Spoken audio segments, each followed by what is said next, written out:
knuckles up in here. Hey, don't play.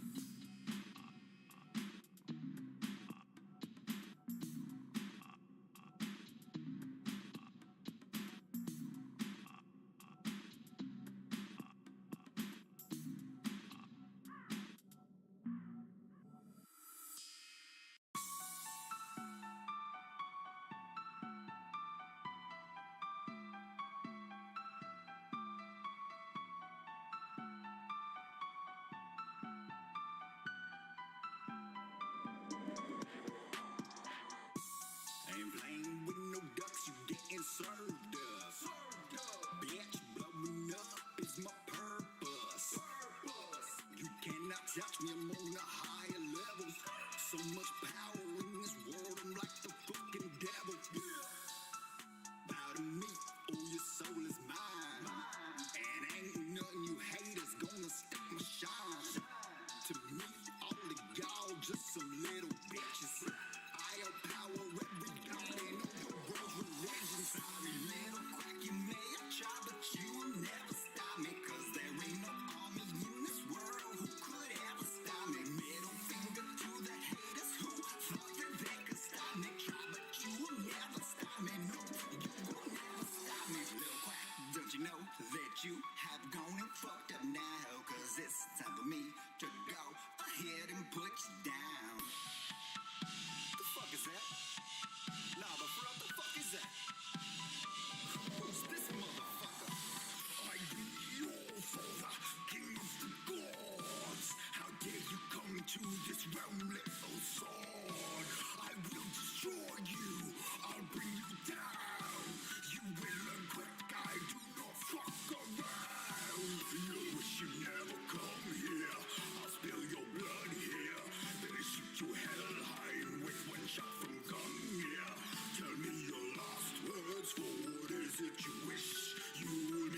Now that's what I call a bowel movement.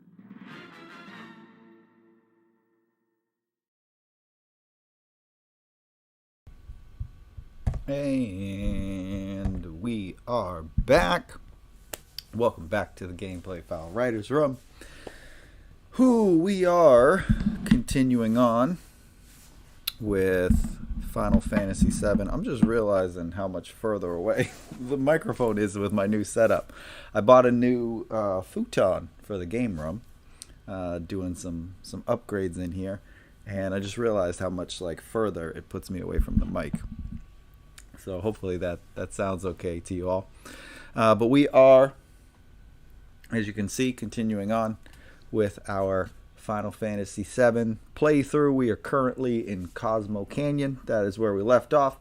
We had just spoken with Bogenhagen about learning about the ways of the world and how the Livestream works. But they told us we got to pick a friend to come view that with us. So that's what we're doing right now, is we are choosing who's going to come with us into the observatory. So we're going to dive back into that. Ooh, it's a little loud.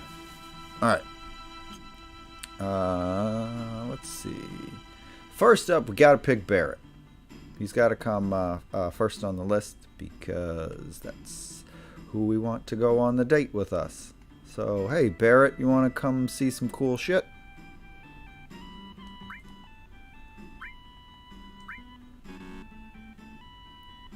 Oh, I gotta pick somebody else. I mean, it's gotta be Tifa. Oh, you know what, though? Let's make it Aerith.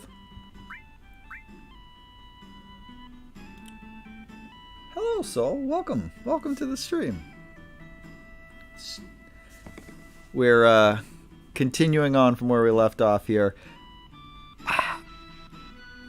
I'm gonna include Aerith, I think, for this. Because I don't want to give Tifa too many more points towards our, date. Because she's, the default, so I feel like if I go to Aerith, then we'll be good. I don't want to choose anybody random, too, because I want the cutscene to look right. So, I don't know. I always choose Tifa. Usually I choose Tifa and Aerith for this, but this time we want Barrett as our date.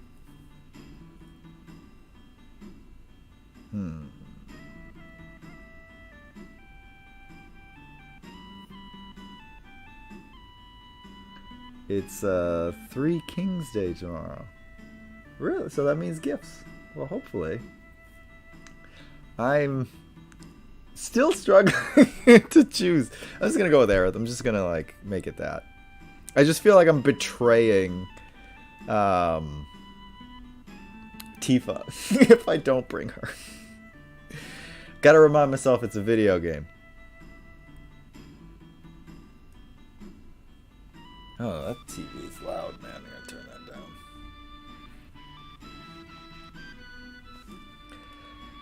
I'm not familiar with Three Kings Day. Inform me on what Three Kings Day is and how it could potentially mean gifts, because I'm all about those gift-giving holidays.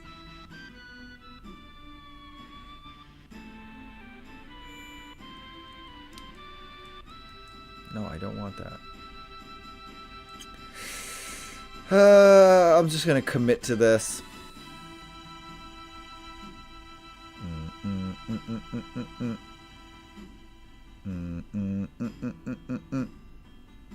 Yeah.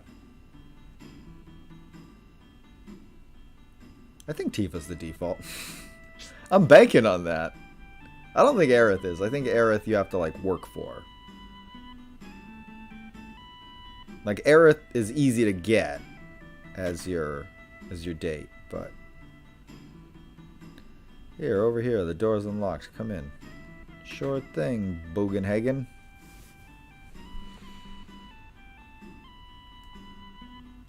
Ho ho ho, it looks like you have them all together then. Let's begin. I'll stand there. And now, you're breaking into your house. Yeah, I figured it had to do with the Three Kings story. So I was assuming it was probably something like that. So I just had never heard of that before. So I figured I'd have someone with some expertise on it confirm that for me. But that makes sense, right? It was the three wise men or the three kings that brought the presents. So 3 bearded dudes on camels instead of 1 bearded dude with reindeer in a sleigh. So pretty, it's just like the real thing. Yes, pretty good. This is my laboratory. All the working of space are entered into this 3D holographic system. Hey, a shooting star. Man, I wish it was Tifa in here.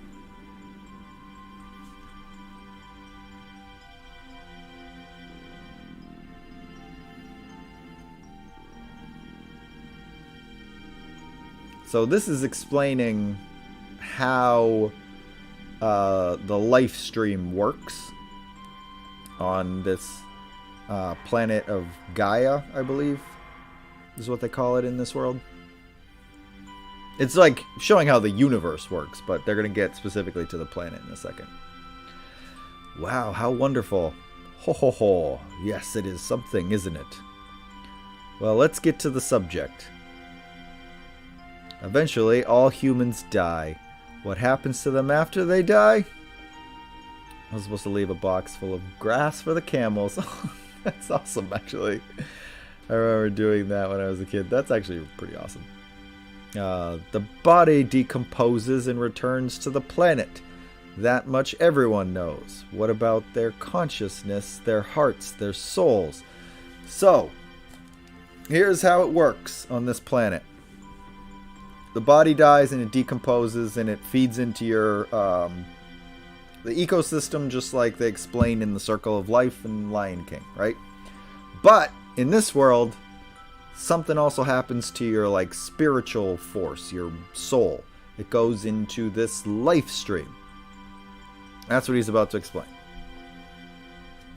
The soul too returns to the planet. And not only those of humans, but everything on this planet. In fact, all living things in the universe are the same. The spirits that return to the planet merge with one another and roam the planet. They roam, converge, and divide, becoming a swell called the life stream. Okay, all of the spiritual energy of all the living things on the planet, they go into this convergence. Yep, we all go into the life stream. We all die, and our souls that go... Soul, yes, you specifically. When you die, you go into the life stream. You're going into the life stream. So it goes into the life stream, and it's like this consolidated spiritual energy that's converged into a stream form under the planet, which is what gives the planet life, as he's going to explain, I think, right here. Life stream, in other words, a path of energy of the souls roaming the planet. Spirit energy is a word that you should never forget. A new life. Children are blessed with spirit energy and are brought into the world. Then, the time comes when they die and once again return to the planet.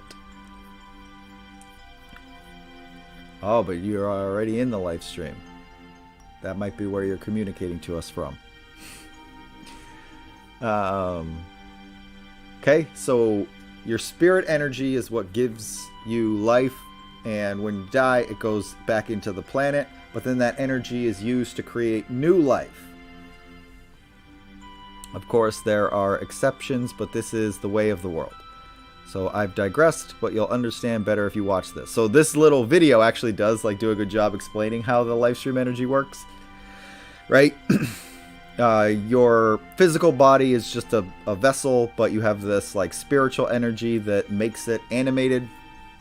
And then when that dies, that life force goes back into the planet. And then the planet can use your spiritual energy, the converged spiritual energy. So your energy combined with other spiritual energy will create new life. Watch. See? They work together, that goes into the life stream, and now that spiritual energy made a baby somewhere else in the world. And then that baby grows up and then eventually dies, and its spiritual energy goes into the planet and is used to make another baby. Spirit energy is the source of all life for trees, birds, and humans. Flat Earthers did not approve this video. No, they did not. And not only living things, it makes it possible to form planets. Ready? But then there's this. And if that spirit energy were to disappear, then all life on the planet dies. Thus the planet dies. Crack, dead. Dead planet. Because the spirit energy is what gives the planet life. So if you take that spirit energy away, then the planet dies. Because all the things on it die, so there's nothing creating new life anymore. These are the basics of the study of planet life. Flat Earthers would be very mad about that they're spreading all this propaganda about planets being round. If spirit energy disappears, our planets will die. Ho ho ho. Spirit energy is efficient because it exists within nature. When spirit energy is forcefully extracted and manufactured, it can't accomplish its true purpose. What's funny is this is like supposed to be like an allegory for like fossil fuels, because it's the long dead matter of living creatures on Earth, and we're using that long dead matter for our combustion engines, right? Like we're using it that way. But it's very different, right? Like this is like people's souls that are being sucked out of the planet, and that's the thing that gives the planet life. When spirit energy is forcefully extracted and it's very literal too, because it's Shinra is using the life stream's energy as a source of energy, right? They're an electric power company, just like how fossil fuel companies extract fossil fuels to power our electric grids and give us energy. So it's all very connected, right? It's meant to be metaphor or allegory. So when it's forcefully extracted, it runs the risk of killing the planet. So Cloud, you're talking about Mako energy, right? Everyday Mako reactors suck up spirit energy, diminishing it. Spirit energy is compressed in reactors and processed into Mako energy. All living things are being used up and thrown away. In other words, Mako energy will only destroy the planet. Bingo. I'm going to kill the planet. That's what's happening. They're using too much of its spiritual energy, and now we're going to kill it.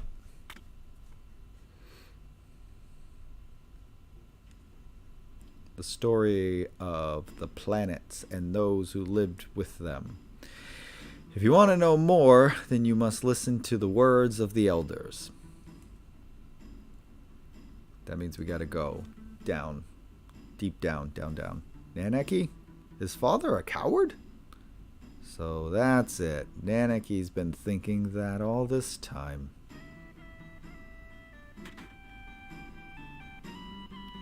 Is there anything up here?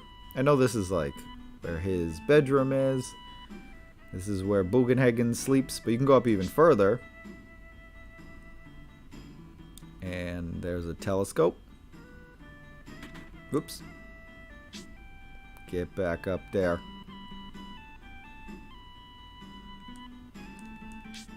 No! I was trying to show something, but I accidentally went back inside. I didn't mean to do that.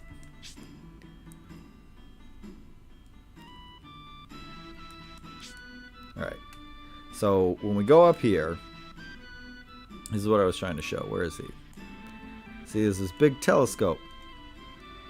I don't think there's anything up here I can get, but we'll check. No. Okay. So that's the big telescope at the top of Cosmo Canyon. we gotta move some stuff here. There we go, that's a little better. I don't need to be invading this poor old man's room.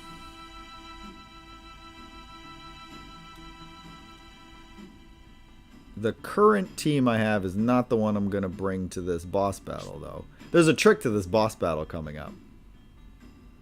Do do do do do. Do do do do do. I'm going to pick a better team. I probably will keep Aerith for that team, and I'll show you why.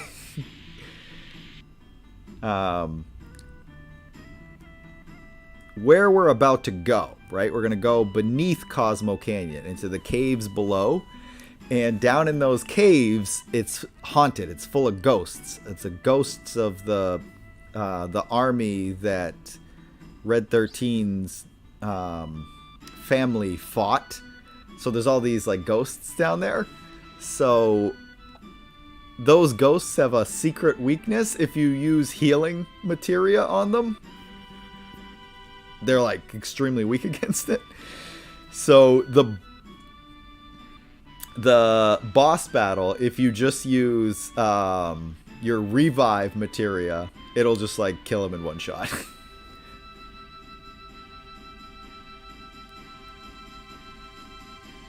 So that was one of the reasons why I wanted to make sure I had it coming into this. Oh god, I need way more gold than that, or way more gil than that. Shit balls. Burp burp burp burp burp. Burp burp burp burp burp burp burp.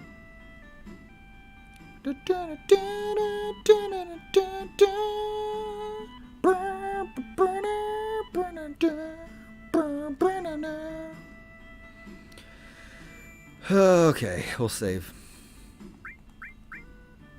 No, not that one. I reached the end of this list. Oops.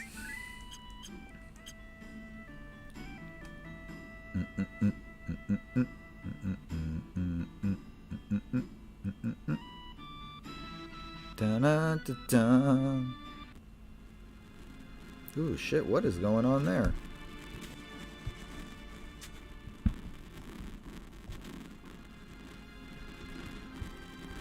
Is that supposed to be the sound of the fire? Because it sounds like my fucking headphones are breaking.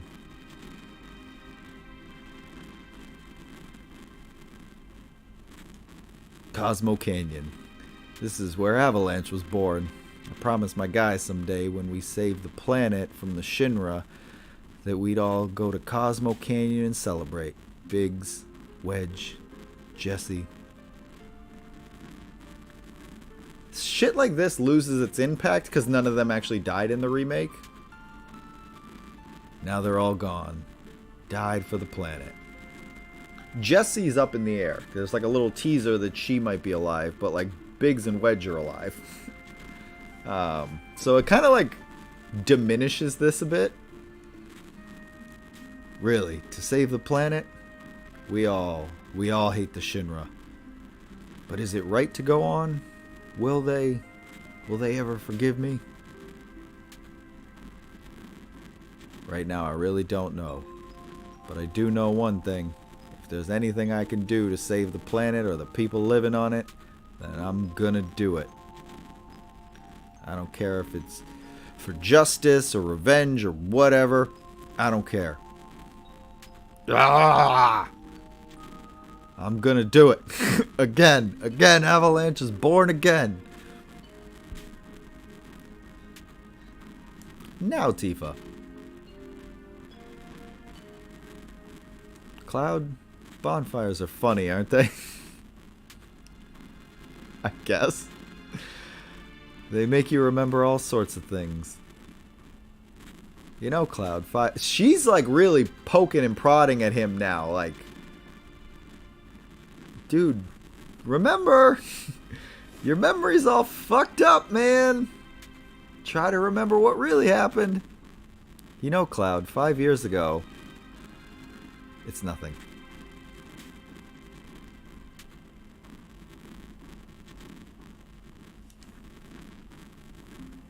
What a random, kind of insensitive thing to say. Which one? Nah, forget it. I'm afraid to ask. Oh no. What happened? Which thing did they say that was the random insensitive thing to say? Because they say some not nice stuff. Oh, the bonfire thing. Bonfires are funny sometimes. Nah, forget it. I'm afraid to ask. And she's prodding. She's like, hey man. Hey man. Remember? Remember 5 years ago? Considering, you know, like our whole village burned down. It's funny, right?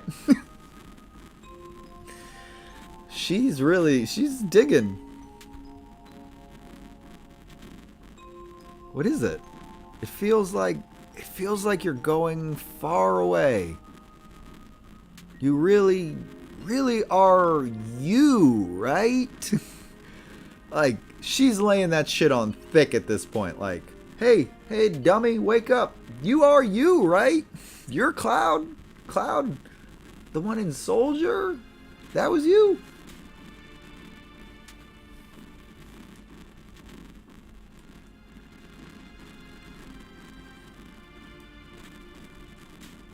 He's not saying anything.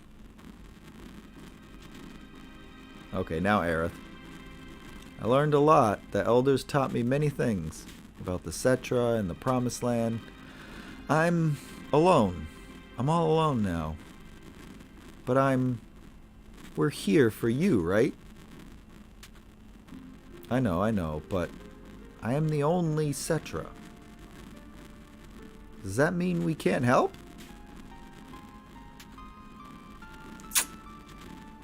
Seems that way.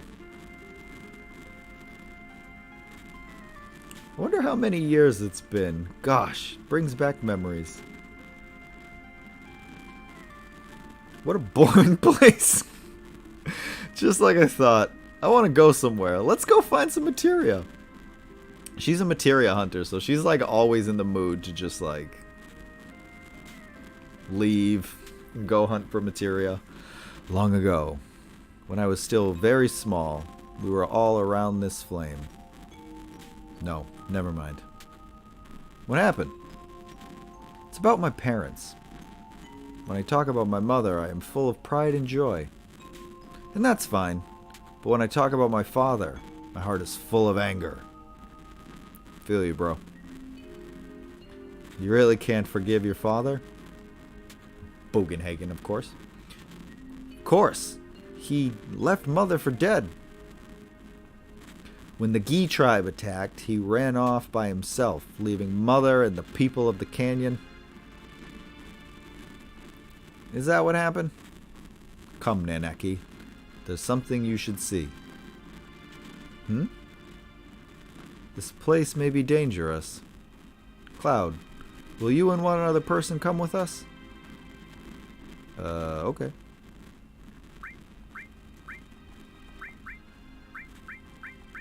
Yeah, we'll bring Aerith, because I actually want somebody who's got healing abilities, plus she's got a shitload of materia slots.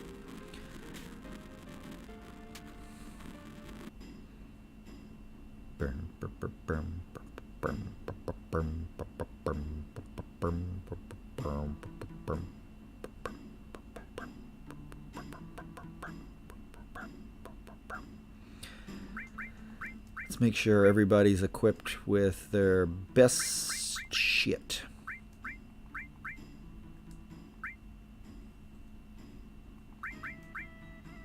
I don't think I've bought a new weapon for him in a while.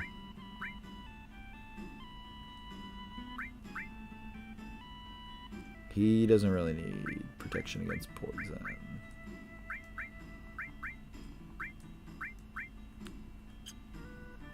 I'm actually going to see what they have for weapons for Red 13.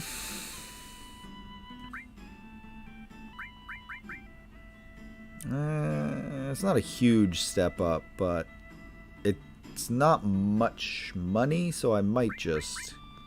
Yeah, I'm just going to go real quick, run outside to just level up a little bit so we can get a little bit more gil.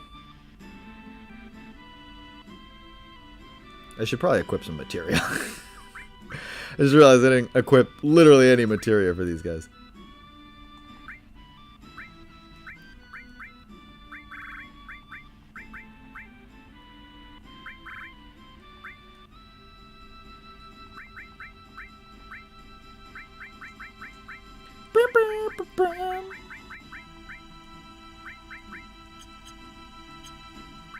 That ought to do it. Alright, let's get into a couple of quick fights just to get some gil, and then we'll do something. I forget what I was saying. Oh, then we'll go fight the Gi tribe.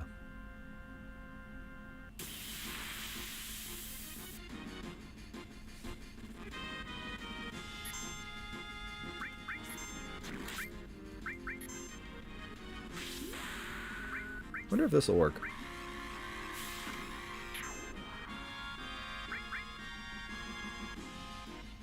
Yeah, got him.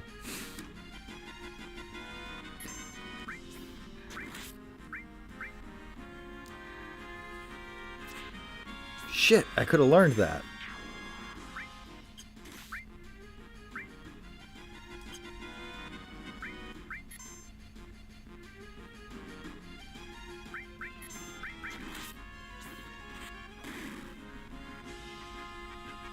No, don't do it to him. I can learn that Rage Bomber, so I want him to do it on Cloud.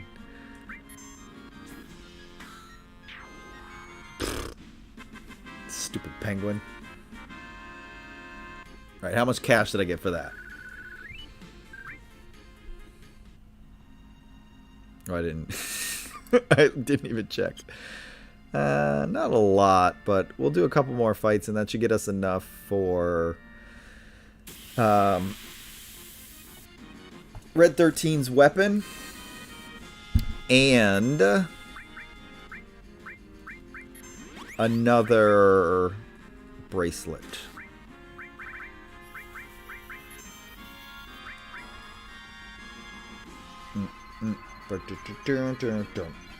Don't.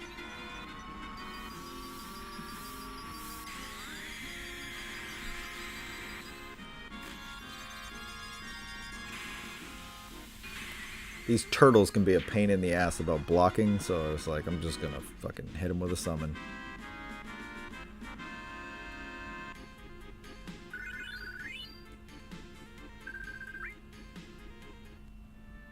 Still need a little bit more before I go back in.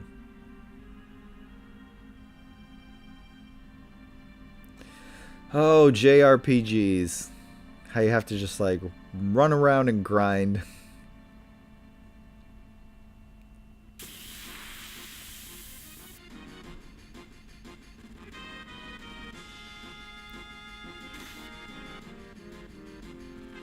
Can't just like progress forward. You always gotta like take these little detours to just fight the same enemies over and over again.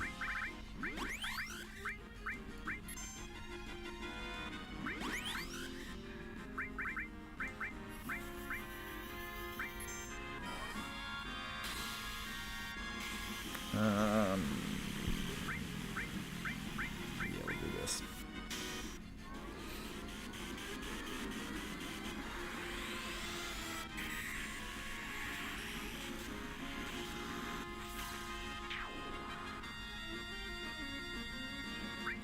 I was trying to think how many streams it would take to get through this game, because we're on the 5th one right now, and this is probably about a quarter of the way through the game.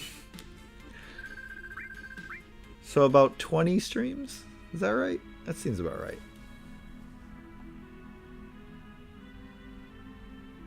I think that's enough. I might do one more fight just to play it safe. Burp, burp, burp, burp, burp. Derp, derp, derp, derp, derp. Yeah, I think I'll do one more.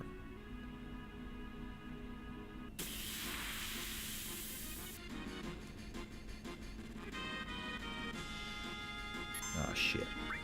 But let's make it a quick one.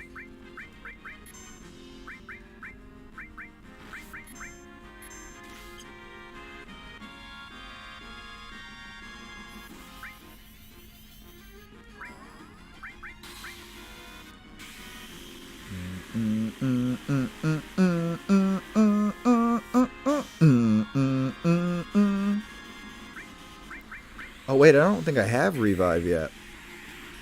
I think you have to, like, level up to get that. Well, shit.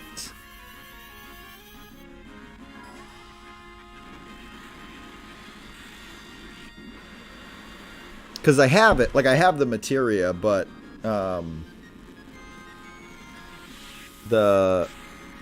the spell you get for it, you have to, like, level it up first before you actually get the spell.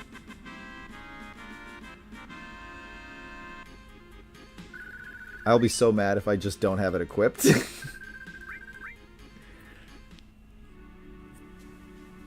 Because that means I do have to just run around a whole bunch until I level that stupid thing up. But I'm pretty sure she has it. Yeah, there it is. But you need a lot. See, life is the spell we need. I have that though, right? She has that? Yeah. She's got it. I'm being an idiot. Nah.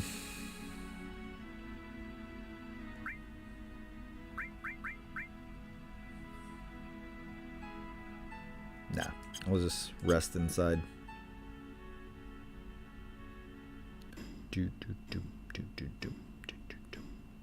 Let's buy what we need first, and then we'll go sleep at the inn real quick.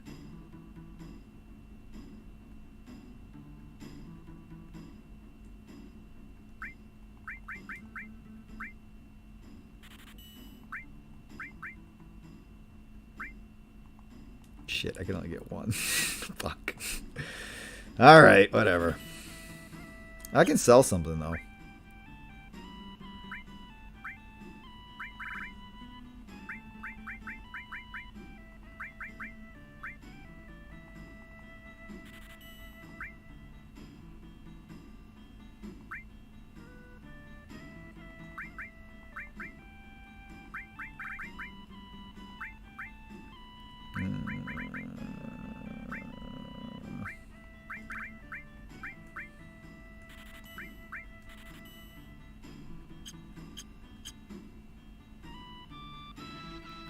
Oh shit, no, I want to buy now. Because I want one more of these. Really? I didn't sell enough for that? Oh, that's not what I want. That's why. I want this. I saw the silver, and I was thinking it was the silver armlet. Good thing I didn't accidentally buy that. Because I want to be able to... Not him. You need that, and you also need that. We'll figure out what to slot in there in a second. No, not yet. Rest first, and then we can save.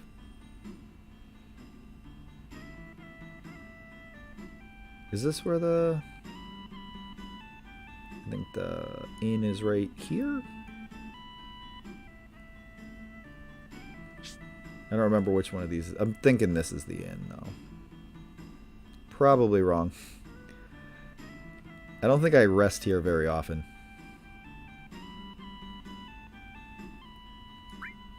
I was curious about this, but that's clearly not it.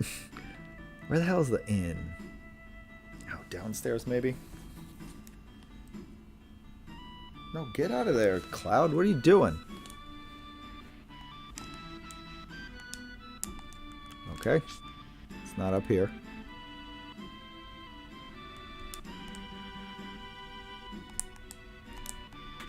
In here? Oh wait, is this it? Right here?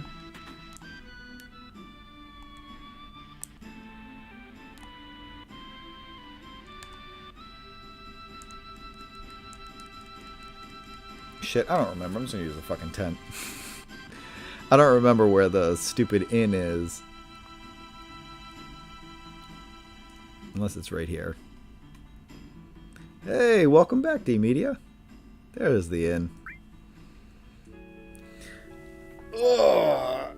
We are about to head down underneath Cosmo Canyon to go fight the Gi tribe.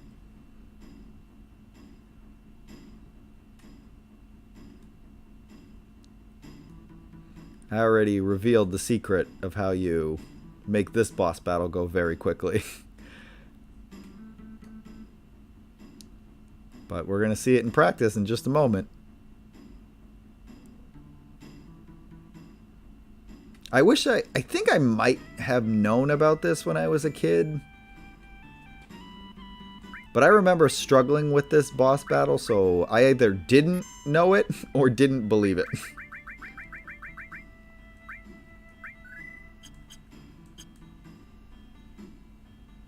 But there is a reason why I have Aerith in this party. Not that it really makes a difference who it is, because really it's about the materia, but I feel like Aerith is our healer.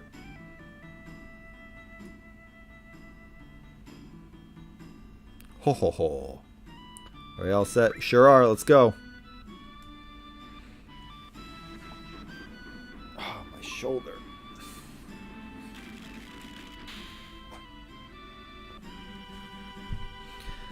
Alright, come in, come in. Okay, you lead the way, Grandpa. What are you, crazy? It's dangerous in there. I told you that. You want an old man like me to go first? I'll be right behind you. Gotta love Bugenhagen. I love how as you go down, the music starts to fade out. It's a nice subtle detail. It becomes harder and harder to hear the music the further you go down.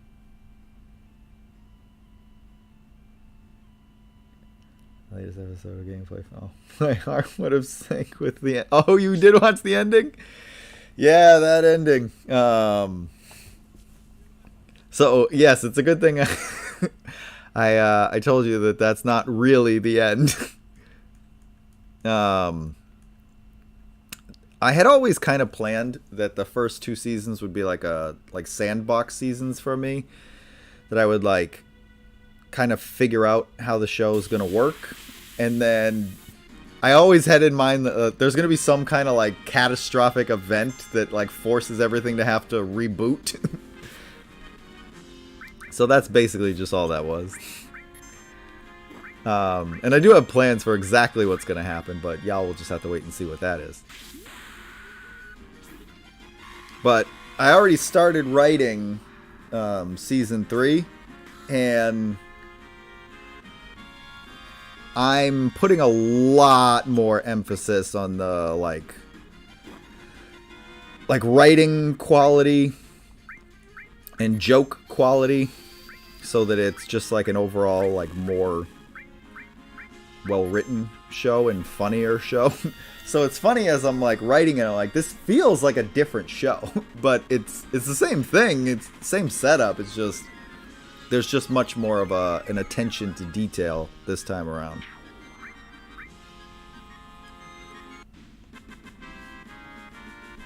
Thank God I didn't finish watching the episode before you pointed out that the show isn't over in the last stream. Yes. A couple of people like commented on that, and they're like, wait, is that it? It's over? So if you watch all the way to the end, there's like a little teaser about like what's to come. There's like a little post-credit thing.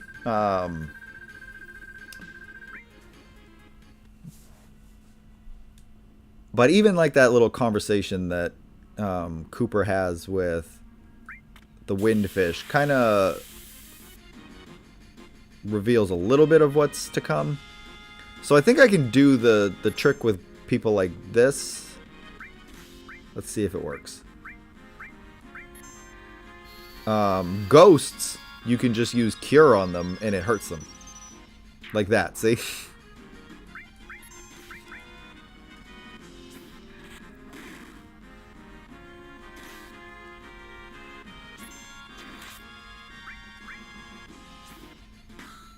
She straight up one-shotted him with that cure. I was going to say, I'm not going to waste that.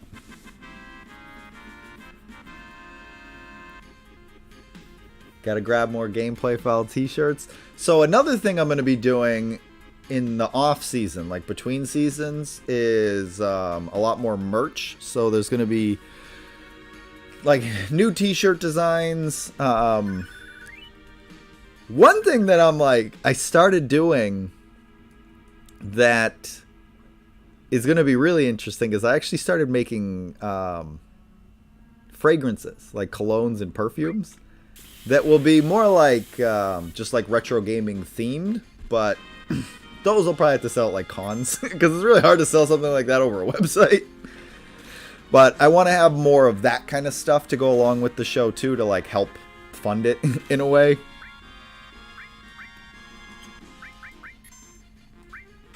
Ooh, I should probably cure.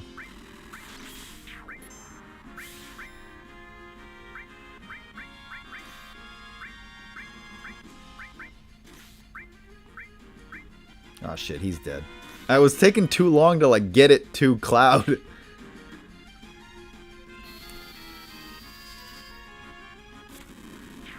There we go. I was like, one of the things that I hate about this game is it's hard to tell where the little finger is pointing. Oh, if there's new t-shirt designs coming, I'll buy those too. Yeah, I've got new designs I'm working on. I want to do a lot more stuff in between seasons, because once I get into the actual season, like that takes over and that becomes the sole focus. But one of the things that's going to be a big focus in season 3 is writing it more like a traditional sitcom, so that it's more joke oriented. So like every scene is its own individual like skit that just ties together into a longer narrative. So that way it's easier to like clip pieces out to use as like shorter clips for YouTube Shorts and for like TikTok and stuff like that. So you don't have to see the whole episode to get the joke. So there'll be a lot more of that kind of stuff. But I'm also doing another game room tour that will also have packaged in that a little bit of an update for the channel. Oh, what was that? Something just popped in my ear.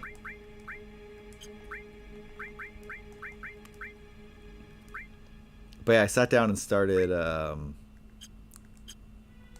drawing up some t-shirt designs. So I got to get those like finalized and put those on the merch store.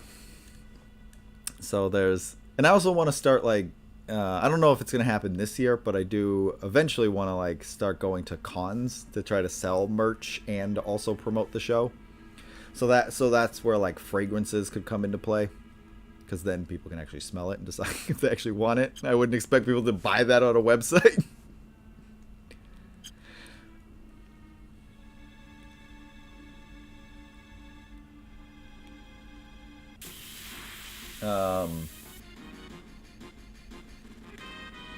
But yeah, I'm like redesigning the game room a little bit too, so that it feels like a different universe.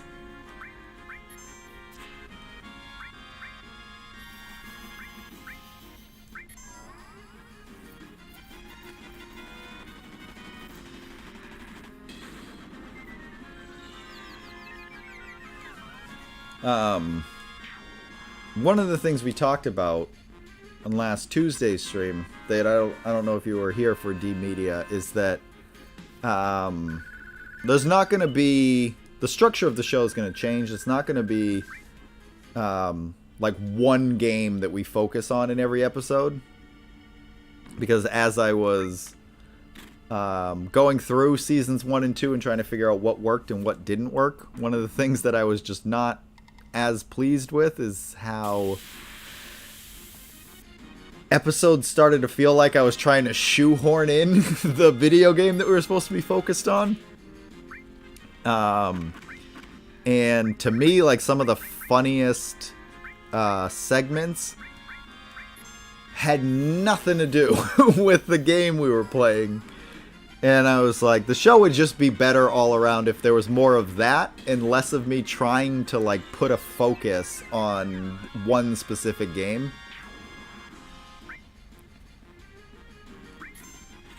That's part of why I did that poll, like asking people which episodes were their favorites, and unanimously, it was the two that had the most of that, where, like, Blood Omen and Conquer were the ones that, like, there were a lot of gags that really had nothing to do with those games. It was just, like, crazy, funny shit happening.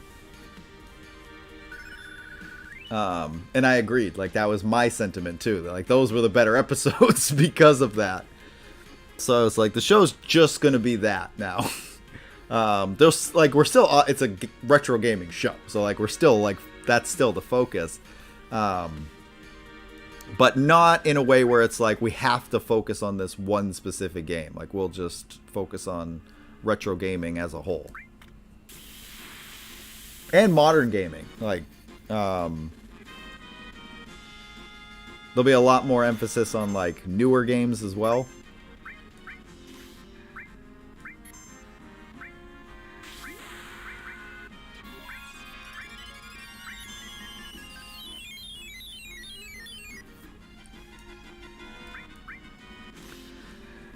But that's all to come, and you'll hear more about that. I don't know if I'm going to do just... I have a couple of videos planned that are not just the game room tour. Like, I'm considering doing just like another channel update that's separate from... Like, I'll do a condensed version of it in the game room tour, but like a whole longer channel update. You can't wait to see the new episode formats then? Yeah, I've been talking to Jimmy about it. And like running some ideas by him, and he loves the new format. I've been saying it's like, if you think about the movie Scott Pilgrim versus the World and like the way they work the retro gaming culture into it, it's going to be a lot of that kind of stuff where a lot of the absurdist humor will come from like us doing things that you would only expect from like an old video game. And like a lot of old video game logic will just exist in that world. But like the show will still be centered around like us playing video games, but it won't be so much of like, here's the game of the episode, let's talk about this a whole bunch. Because that was a lose-lose situation so many times. Because it was like, I then had to like find ways to work that into the show, and people who would click on the thumbnails hoping to get a video about that specific game were always disappointed because there was so little of the game and I couldn't possibly talk about everything and also have a story play out. Will we still have the live streams? Yeah, so the live stream format is also something that's changing. We'll still do a lot of it like this. Because I still need the footage.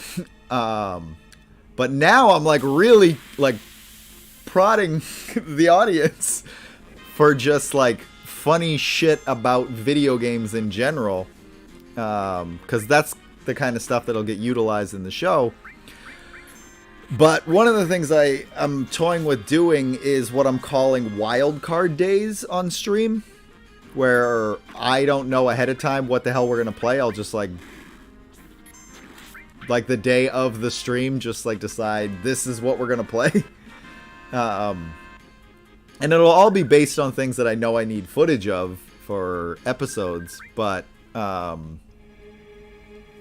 I don't need the whole game. Like we'll just play it at random. I'm definitely missing something. I guess we did everything down here. But yeah, those are plans for the future. Ooh, what does Bugenhagen have to say? Ho ho ho! Everyone hears Ghost of the Gi tribe killed in a certain battle. A certain battle? The vengeful spirits of the Gi didn't disappear and couldn't return to the live stream. We still have far to go. Yeah, they couldn't return to the live stream. They got trapped down here.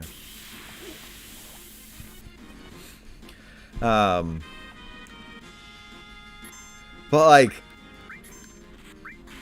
one of my absolute like favorite moments of gameplay Fowl overall was the fight between Jimmy and Dracula, but it was entirely a like Castlevania joke that had nothing to do with Legacy of Kain. Just that Dracula's a vampire. So of course, like Legacy of Kain has like a cult following. So it didn't happen, but I was like really expecting the Legacy of Kain fans to get super pissed off about that because one of the best moments of the episode had nothing to do with their favorite game. Which is what would have gotten people to click on that thumbnail in the first place. So to me that felt deceptive, but it also just was like, it doesn't have to be about a specific game. Like you can just do a retro gaming sitcom and then the comedy just comes from that. And as I've been writing it, it is genuinely funnier.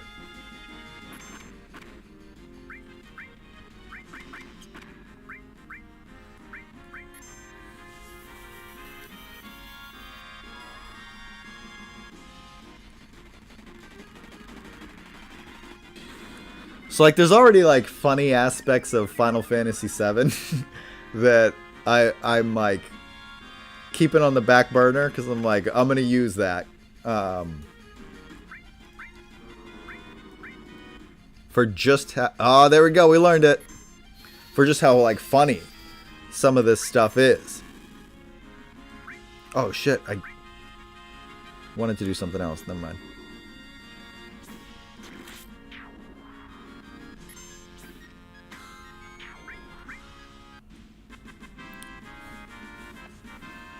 Because there's some unintentional comedy in some of these older games because of how they've aged. So a lot of that kind of stuff I want to work into just the overall humor of the show. But it'll be like, it'll still give you that like nostalgic feeling. Like that is such a like retro gaming thing.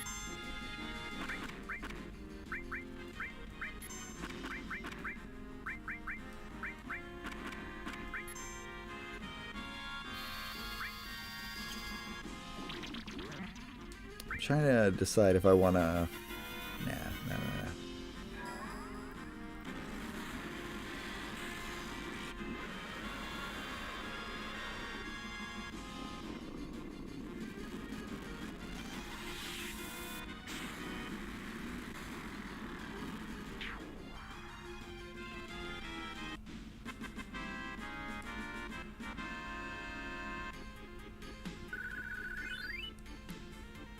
And that will, but it'll also allow me to like get to more games because there's like a bunch of games that I've been wanting to like feature on the show in some way.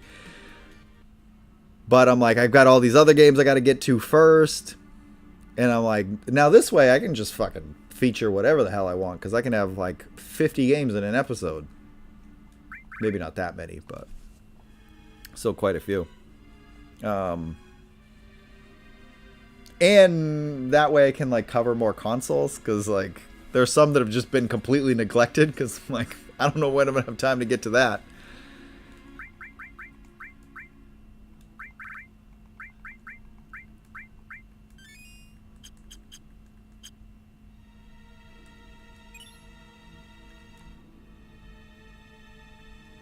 Ooh.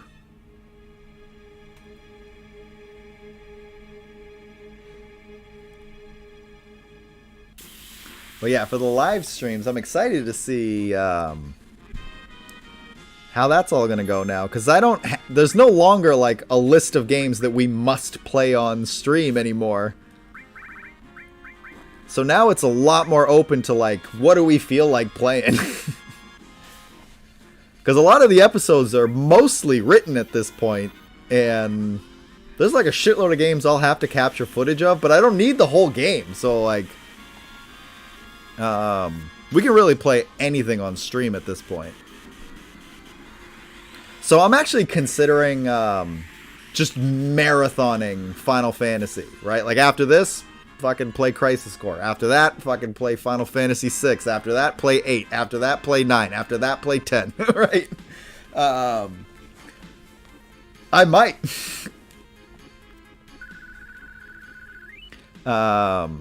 Because there is an episode coming up where there's going to be a bunch of Final Fantasy.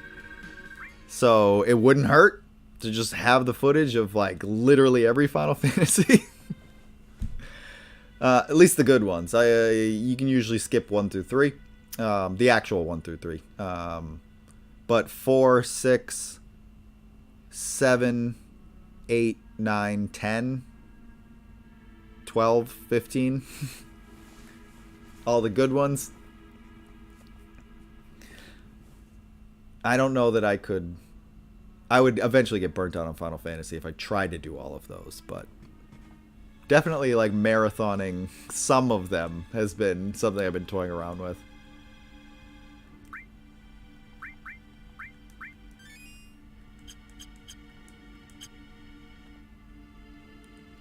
There's something over here before I go up there, right? Doo-doo-doo.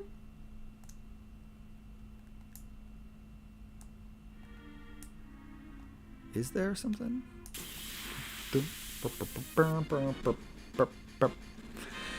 I might get the pixel remasters for Switch, which would give us an excuse to just play a bunch of those on stream. But if they're the same as the mobile ones, or the ones that are already on Steam, then those aren't great. So I might, it depends. We'll see if I decide to do that or not.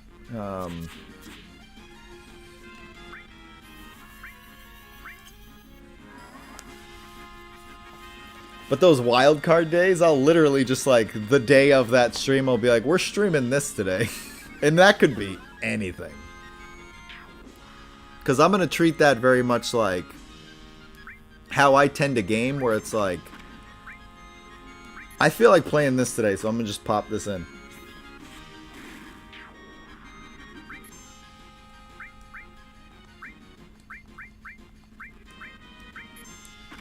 I'm trying to...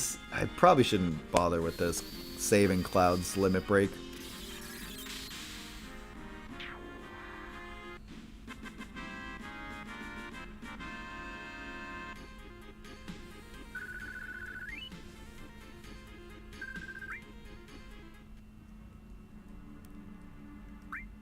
They're like going hard on Cloud, man. He's the only one I have to cure. Oh, shit.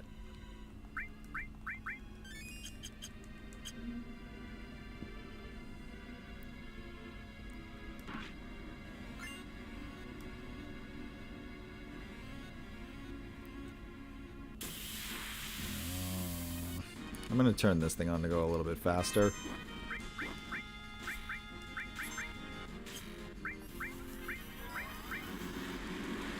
Just to make it go quicker. This is why we're playing the Switch version.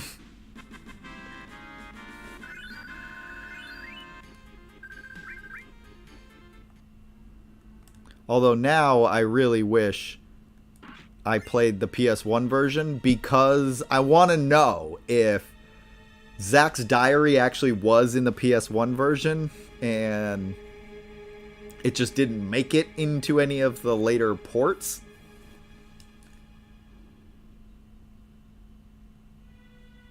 Because I haven't actually replayed the PS1 version in a very long time. I mostly replay the PC version because I can mod the fuck out of it.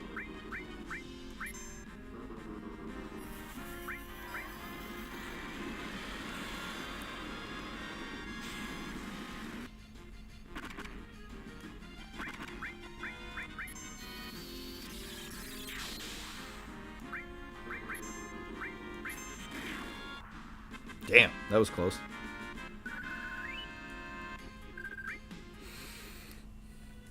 I have been craving Final Fantasy X lately, though, so I am kind of tempted to play that one. I don't know. I have this weird craving to just play Final Fantasy X. I haven't played it in a long time. So maybe we'll play that on stream at some point.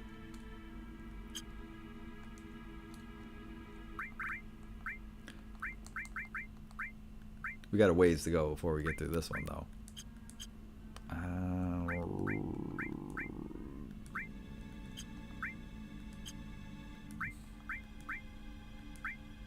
Shit.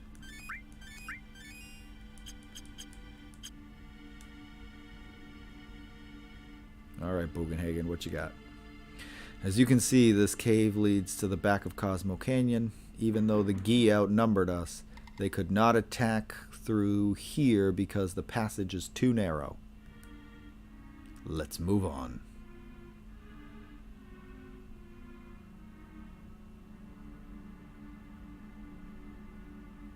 Oh, what happened? Oh, no. Oh, yeah, this shit. I'm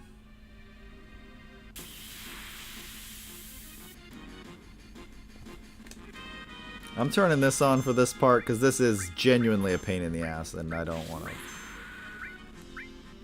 bother with all this nonsense.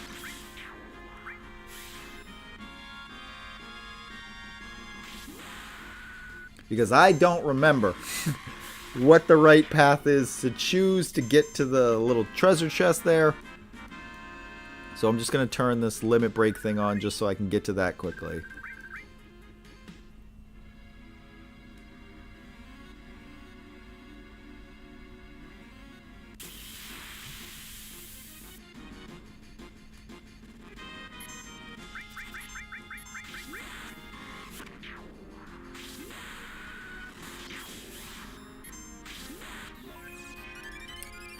Like I said, I just want to get through this real fast.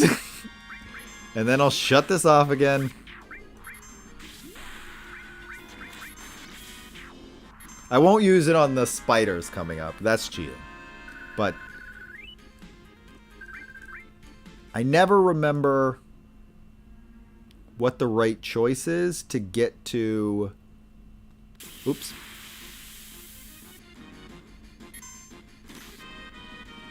I swear I shut it off.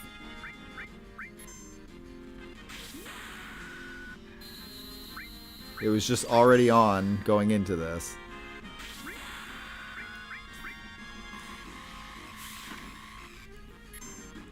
See, it's off.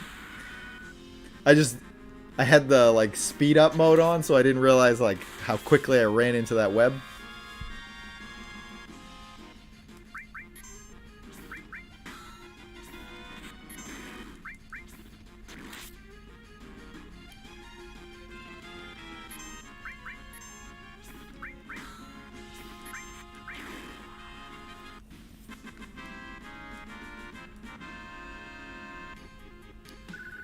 This is why I like these, like Final Fantasy remasters, because these areas where you're just like running around before you get to main bosses can be a slog because they go by so slow with all these fucking random battles.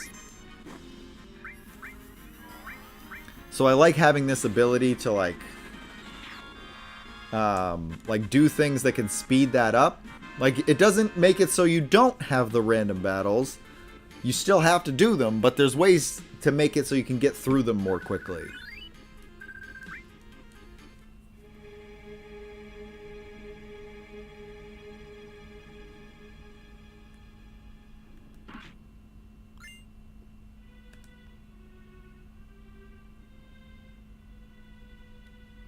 Come on.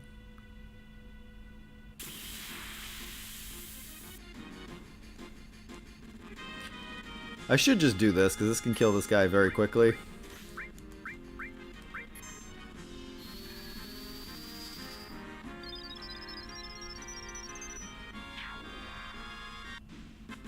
She really could just one-shot every enemy down here with that. Not every one of them. Not all of them have that weakness. Like those spiders don't. How do I get to that?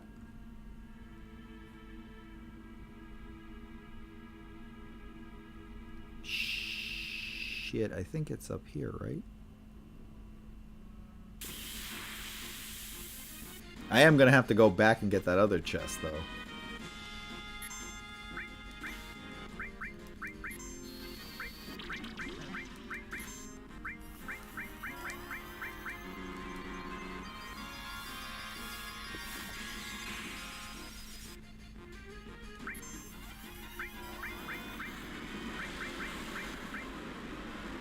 Come on.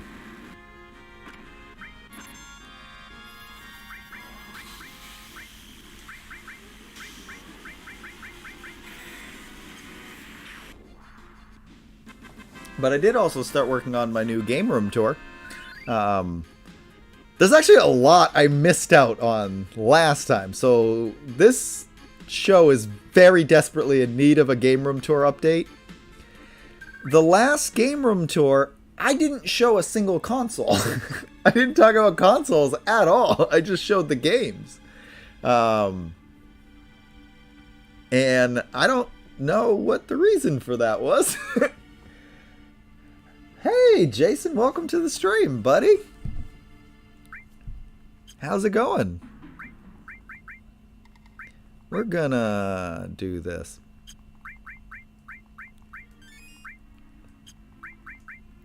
When Jason and I used to work together, he used to play the soundtrack at work. So I should have known when you saw that this is the game we were playing, you'd hop in.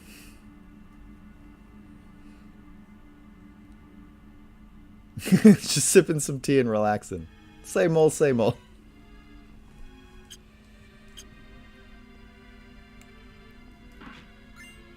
Alright, got turbo ether, gonna need that.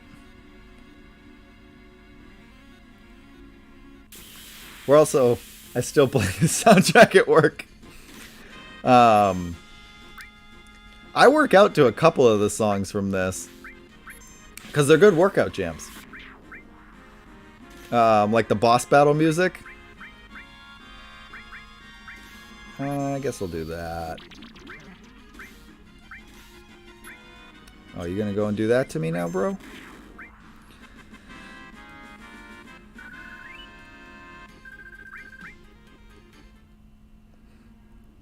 Yeah, they sometimes get confused at the gym when this comes up on the speakers.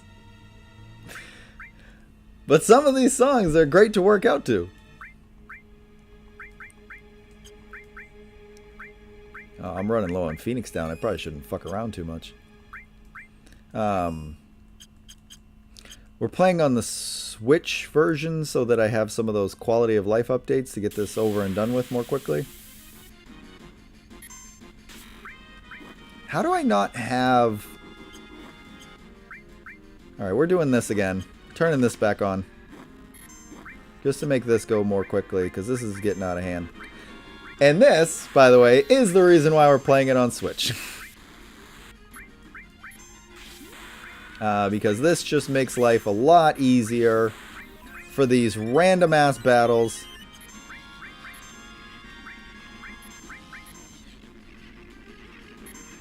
Uh-oh.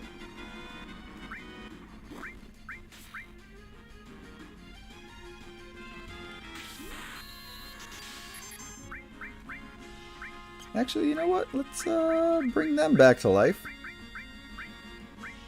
Or does she not have life? Okay, she does. I was going to say, I definitely made sure it was equipped. I need to get that progress of that gamer gym you and I used to talk about at work. I forgot about that. Yes, do that.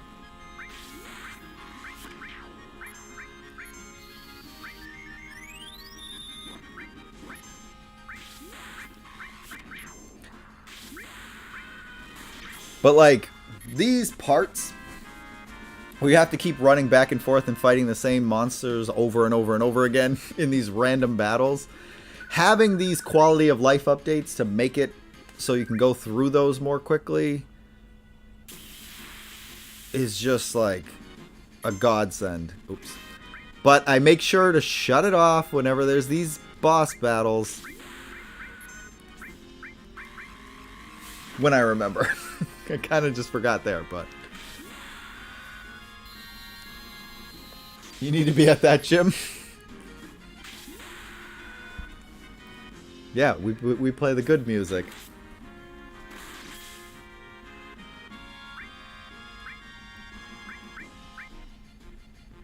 Aerith saved the day. Yeah, that's why I have her here.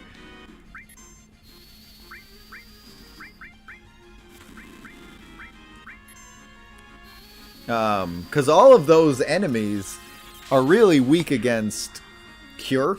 Because they're all technically ghosts. Except for the spiders, obviously. The spiders aren't, but...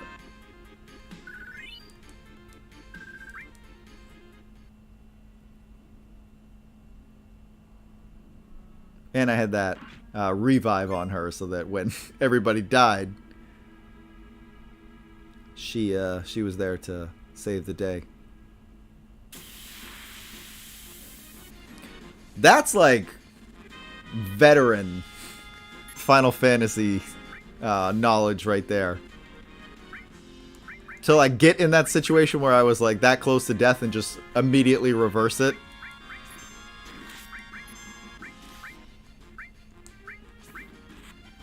This is the secret too. I can actually just use life on any of them and fight's over.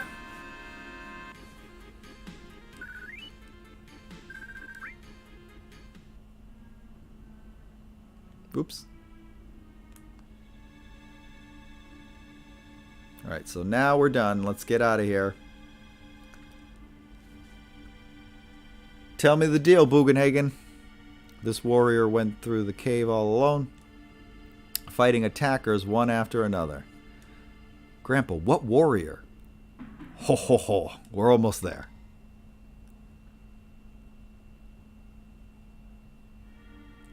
That reminds me of one of the fights in 8 where you can just toss a phoenix down and the fight ended. Yeah. When you're fighting ghosts in Final Fantasy, always just try to hit them with some sort of a cure. Because that tends to be a secret that if you use some sort of a healing materia or potion on them, especially if you use one that's meant to bring them back from the dead, it'll usually just one-shot them. As you're about to see with this boss battle here. What is this? Grandpa, is he? After death, the ghost of the Gi, after death, the ghosts of the Gi, like stagnant air. This can't be. This is why the North American translation isn't the best, because sometimes they say shit that doesn't make sense. Alright, ready? Here's how this fight's gonna go. I'll use a high potion. And a regular potion. And then we'll get to Aerith and we'll just use life.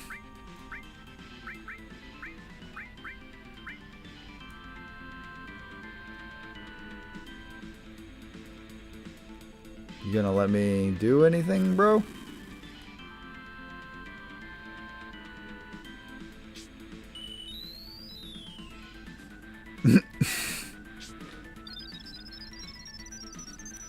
And then Aerith.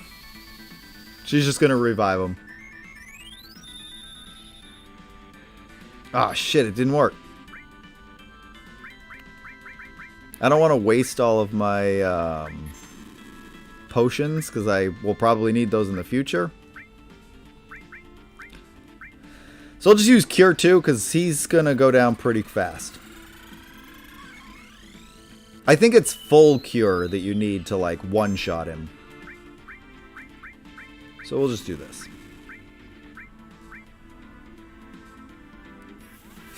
She would just miss as I was making the point. It does work if you hit him with life. It'll just, like... Because it's meant to, like, revive them. So it would just end his shit. But I think it's full Cure that's, like, the guaranteed one-shot. But we'll do this. It's just as effective. Spam a couple of summons and then hit him with Cure 2.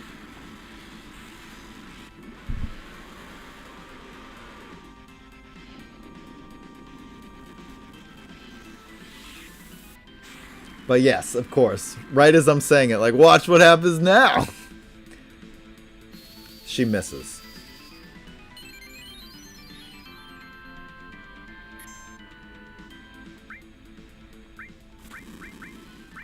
Do I have a...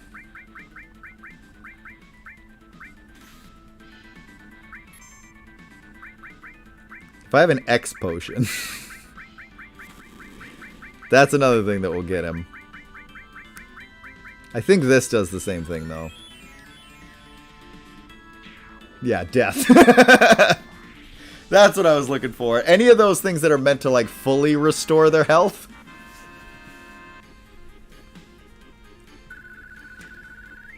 I don't like wasting elixirs like that, but I wanted to make the point that, like, if you use something that's meant to, like, fully restore their health, it's a one-shot. Fight's over. I was thinking of you the other day when I was going through a playthrough of Dirge of Cerberus. Maybe that's what we'll do, because after this I want to do the new Crisis Core. We were supposed to be doing that instead of this, but I wasn't able to get it to run, so I have the Switch version of that now. But now I want to do Dirge of Cerberus too. Just do the whole Final Fantasy VII marathon. I actually like that game. I know a lot of people don't like Dirge of Cerberus, but I kind of dug it. If any game in the series deserves a remake, though, it is that. Because it does have some wonky, older mechanics. Thank you, Cloud. Because of you, we survived. Nanaki, you have grown strong, too. Oh, yeah? Now I know that it wasn't a mistake bringing you here. Come, I have something I want to show you right over here. No, Cloud, don't run. Don't be a weirdo. Everybody's walking. Just walk like everybody else. I love Dirge. I have wanted a remake of that for so long. Yeah, like that one could really do with a remake. I'd love to see... They probably will now that they did Crisis Core. Like, might as well. I bet what they'll do... This is my guess. They did the Crisis Core remaster to reinvigorate interest in the Final Fantasy VII series before the next Final Fantasy VII remake comes out. And then there'll be another gap of a few years before the last Final Fantasy VII remake comes out. So I bet they'll put out Dirge of Cerberus, the remaster, right before that. Because I think they have confirmed now that Final Fantasy VII remake will be 3 parts. There's the one we already got, the one that's coming out, and then I think they said there's one more after that, and they're just going to limit it to 3. So it would not surprise me if Dirge of Cerberus comes out just before that last one. That wouldn't surprise me, actually. That will be the game that I get a PS5 for. This is the warrior who fought against the Gi. He kept them from taking even one step into Cosmo Canyon. Come on, Bugenhagen. But he was never able to return to town.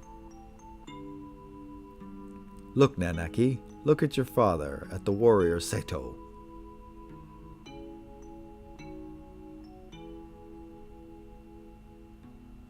Iconic. That image right there. This. Whenever I see this image, I always think of the back. I should get the case. The back of the case for Final Fantasy VII. Right underneath an image of that stone Sato right there. It says, quite possibly the greatest game ever made. I'm like, quite possibly you are right. That's Sato. Sato continued to fight the Gi tribe here to protect this canyon. Even after the Gi's poisonous arrows turned his body to stone, even after they all ran away, Sato continued to protect us. And he continues to protect us even now. Final Fantasy tends to, like, make the whole getting petrified thing legit. Like, if you get petrified, You're done for. Because I'm assuming that's basically what happened to him here. Even now.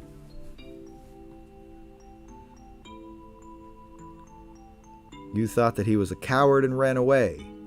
But he alone risked his life to protect Cosmo Canyon. That is your father, Sato. That is Sato? Did Mother know? Yeah, bro, you were the only one who didn't. She knew. The two of them made me promise to keep this cave shut. They asked me to seal it myself and not to tell a soul. So Soul, we weren't supposed to tell you. Sorry. They said we should forget about this cave.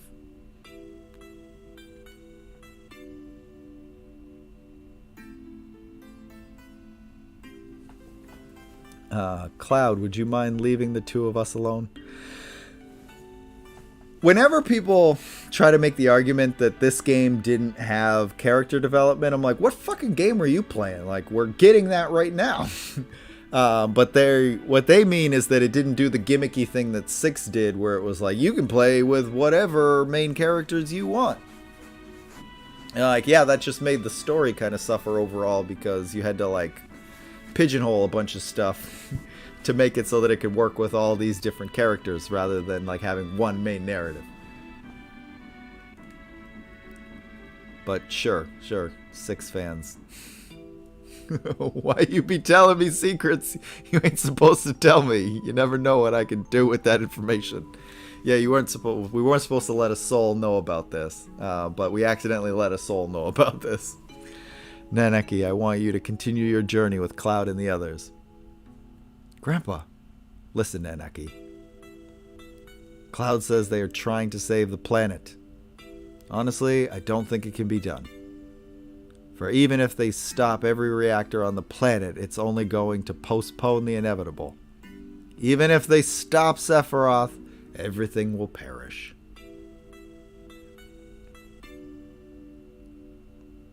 But Naneki, I've been thinking lately. I've been thinking if there was anything we could do. I emphasized the wrong word. If there was anything we could do as a part of the planet, something to help a planet already in misery.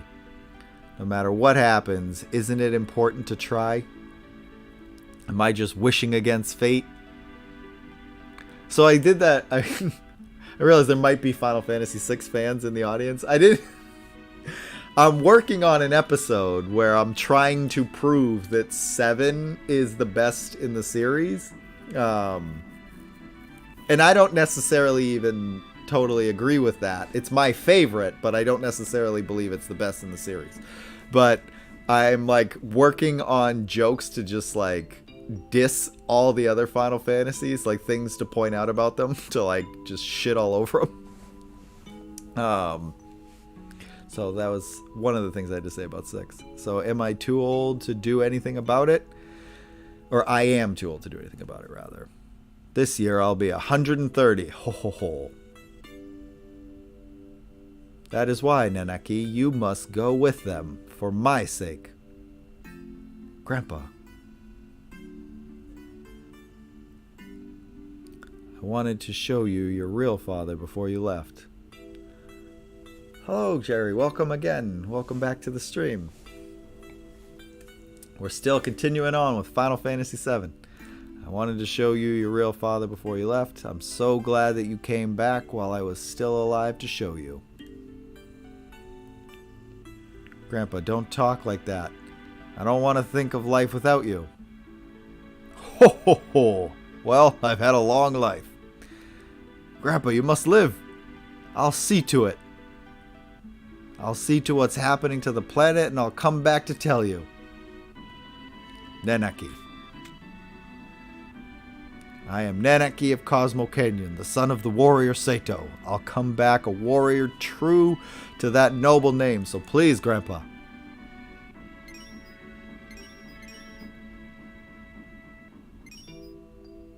They're tears. His father's so proud. That's why I think he's petrified. He's just petrified. Like, that's the petrification. He's still alive in there. Like Blank in Final Fantasy IX. That's Sato's. Sato. Father. Does anybody have a soft? Can they just, like, unpetrify him? Like, I'm pretty sure we got a soft we could spare if that's all it is.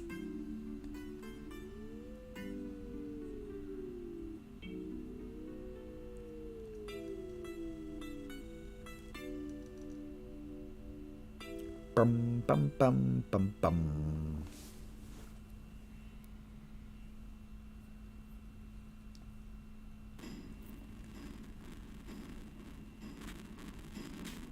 Quick, cast Asuna. Yeah, like I'm fairly positive he's just petrified.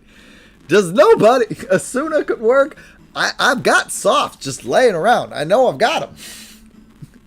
I don't think I have the materia to cast Asuna at the moment, but I have extra softs I could spare. The buggy's fixed, so we can go now. Isn't that like what happens in Final Fantasy IX, that they're like, oh, he's petrified, let's just go like get some soft and just bring Blank back, because he comes back. Here they're like, there's nothing we can do. Sorry, Sato. You're a statue now. Shall we get going? So this is it, Red 13. That's just the way it goes. I always wished that at this point they gave you the option to just change his name. So that, like, now that you know his actual name, that maybe you start calling him by his actual name. But I guess that was a mechanic they hadn't yet figured out yet in the PlayStation 1 era. That's just the way it goes. You came in handy at times. Oh, that was actually a mean thing to say. Well, that's just the way it goes. He came in handy sometimes. Alright, Tifa's getting back in the party. Oh, damn. These folks got to get leveled up. Oh, shit. Maybe I can't put Tifa in. Because I got to level up the rest of these fools. Right, we'll do Barret.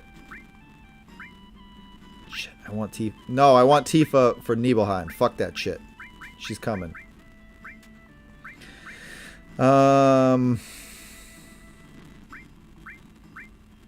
Yuffie definitely needs to get some attention. But after this, we're going to fucking Nibelheim. So Tifa's gonna be in the party.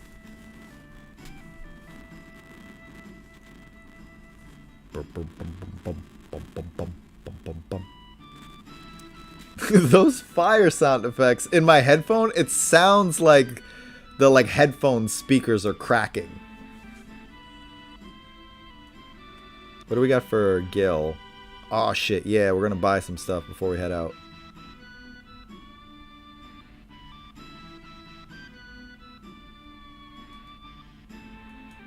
I was like, we definitely picked up more Gil in that stupid cave. Alright, give me a Tiger Fang. Pinwheel.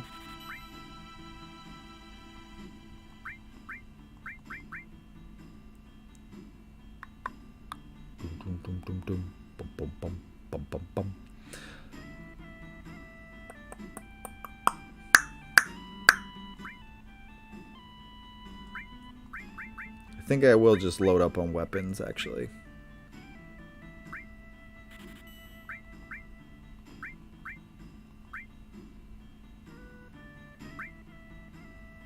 Yeah, might as well.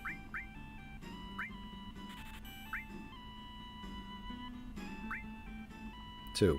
We'll get 2 more of those. And that should cover everybody. Alright.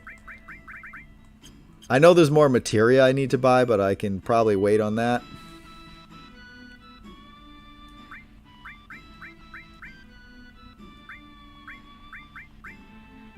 Tiger Fang.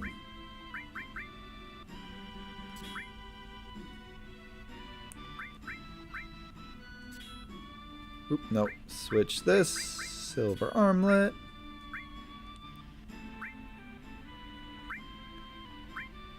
Get rid of that. What did she... frog and small. She probably doesn't need that right now. Oh, hell. Alright. Oh, shit, we got gravity? Okay. Okay. Alright.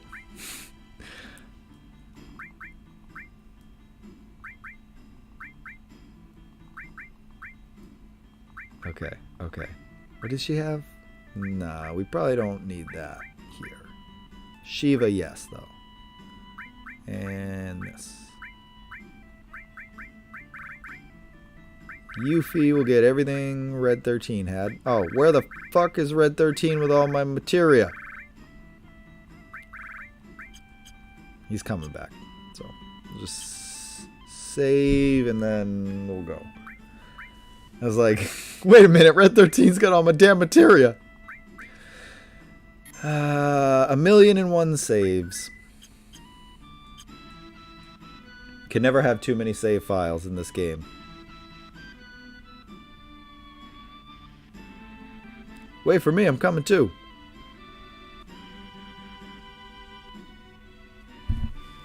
Bugenhagen, get your ass over here. Cloud, please look after Nanaki. What happened? I think I grew up a little. That's what happened. Okay, bye. Oh, I'm good. Ho ho ho! Come back whenever you need my knowledge. I will, and then you'll die. Very excited for this. We're about to head back to Cloud and Tifa's hometown right now. For those of you who have been keeping score.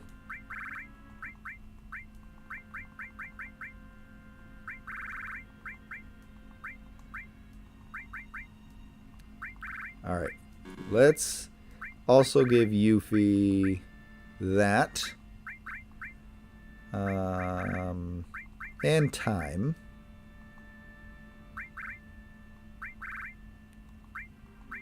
And Cloud can get gravity. Somebody should have Death Blow. What is unnecessary here?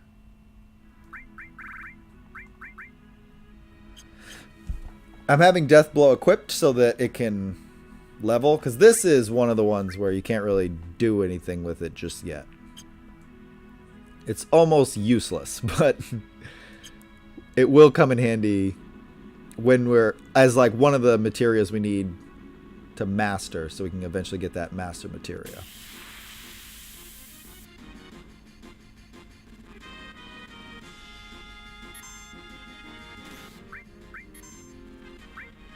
Greased lightning.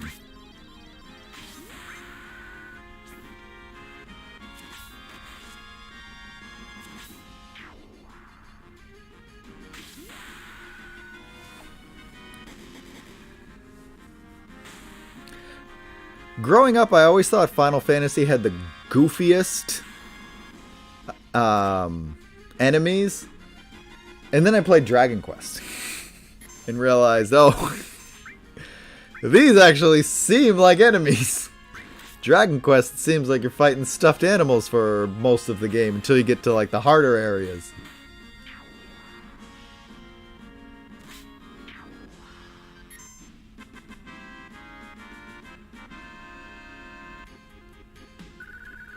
That's something we can play in the future now. We can play some Dragon Quest games.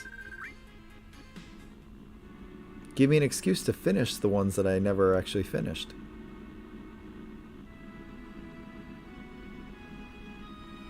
Alright. This is serious business here. We're going to save just outside. No, this one. Because there was a lot of important shit we need to do in here. So, again, we're returning to Tifa and Cloud's hometown. So if you remember, we played Tifa's piano in that memory. So we gotta play it again when we go here so that we can get, I think it was elemental materia, something like that you get for doing that. But also, this is where we're going to get Vincent. So let's go do the damn thing.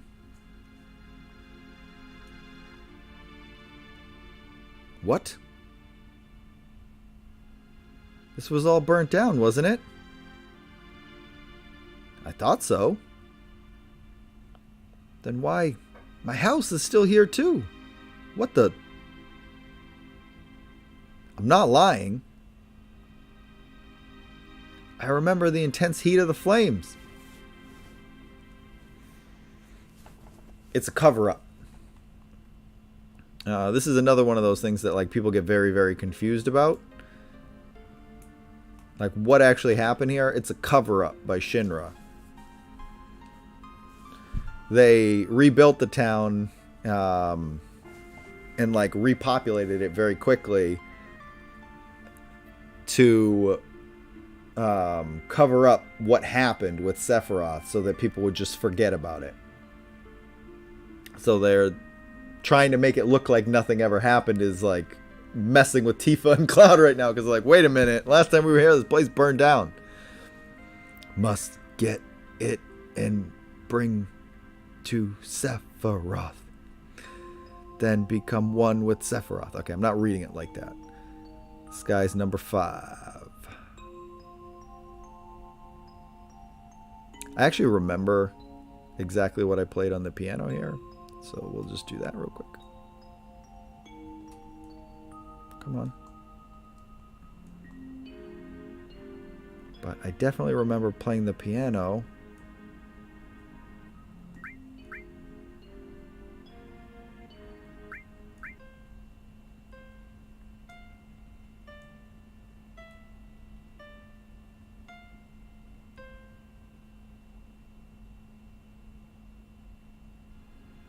Wait, it was something like that. That's what I did.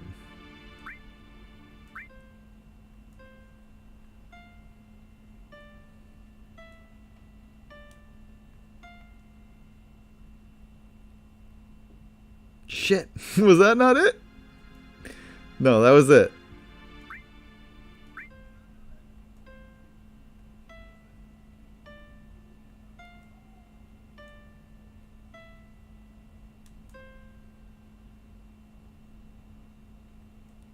Yeah, that was it. Tifa's Tifa's secret savings, 1 gil came out of the keyboard. I fucked it up. I didn't get it on the first try, so I get 1 gil for it. I could just reload and do it again, but it's not really a materia I'm all that concerned with, so I'm not too concerned.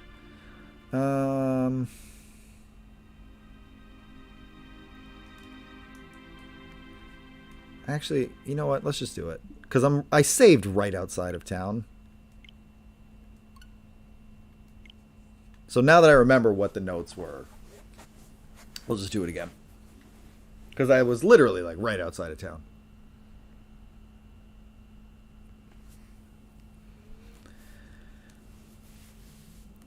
If I was any further back, I'd be like, nah, we're not doing that.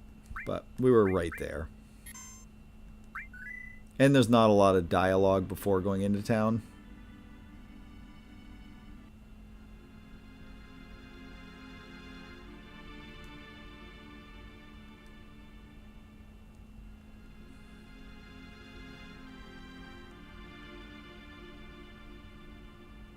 I'm not lying. Yeah, okay. Now, I just did this. So, I'm hoping I remember what I just did. What I did was I played it in a circle so that I'd remember. But I was doing the circle in the wrong way the last time.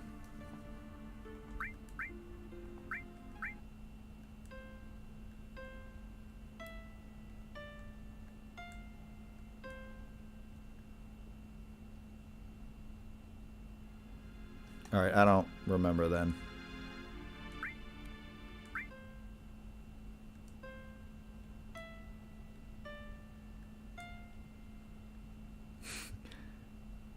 I think he eventually just gave up. Because I don't remember what I played if that's not it.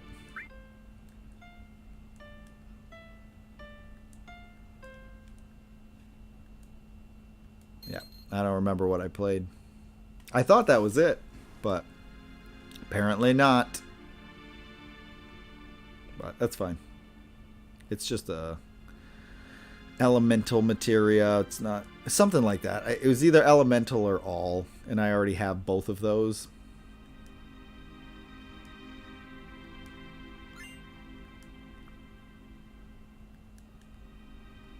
Platinum Fist. Well, thank you for that. Oh. No, I'm good. I don't need your stupid Platinum Fist. That's why I said at the time I should remember these notes. But I'm pretty sure the first one I played was the right one. I obviously did something wrong, but I'm pretty sure that's what I played.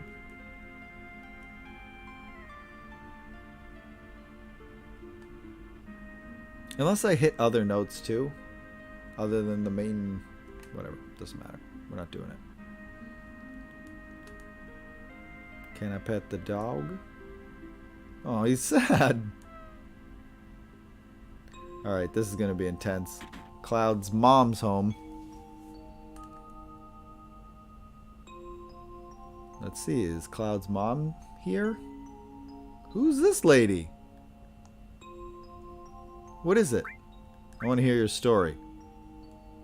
Who the hell are you? I lived in this house until I was 14. No, but this town was burned down.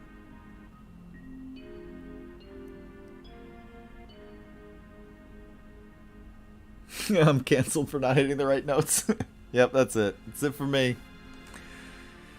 You're sick saying such things. Get out of here. Now Cloud's canceled too. Sicko.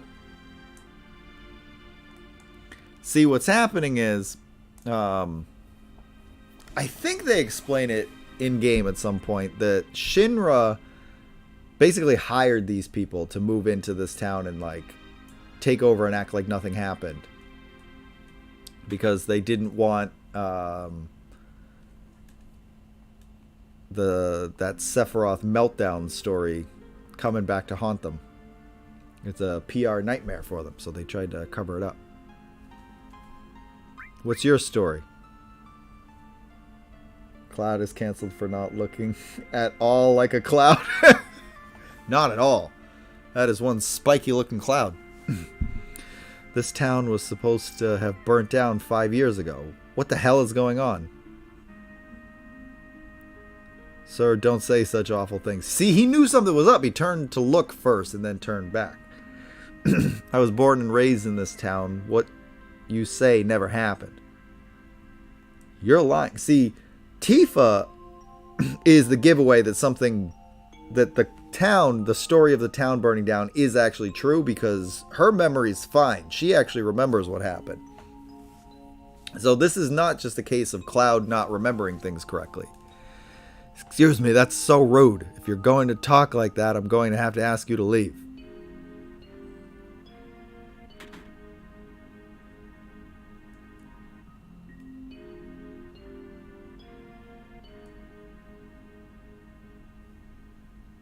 For a while, I had a hard time understanding what was going on at this part, too. I always try to check this painting here, because that painting there on the wall, like, plays into the Crisis Core story. And it's interesting because it is a detail that's actually here. Like, there is a woman in that painting, but that ends up being, like, part of the story in Crisis Core, that one little detail.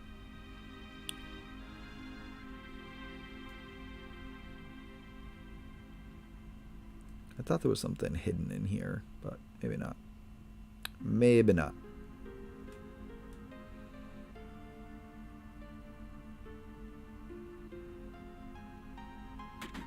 Oh, it's almost midstream break time.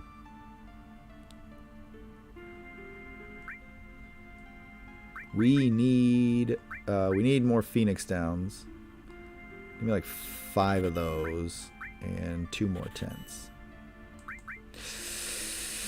Should probably also get more of those. I used up a lot of items in that last area. Nice town, huh? We've been in business here for a long time. You are lying. Do you have anything to do with this town? How about being born and raised here? I was here until I was 14, and I don't remember you.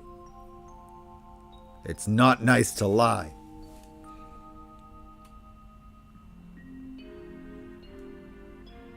Number 12. And he has something. An elixir.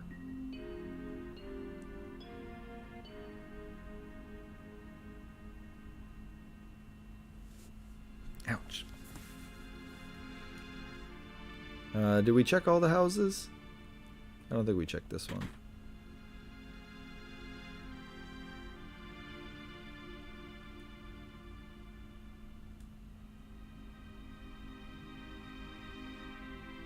Oh, it's a child. Reunion. Reunion.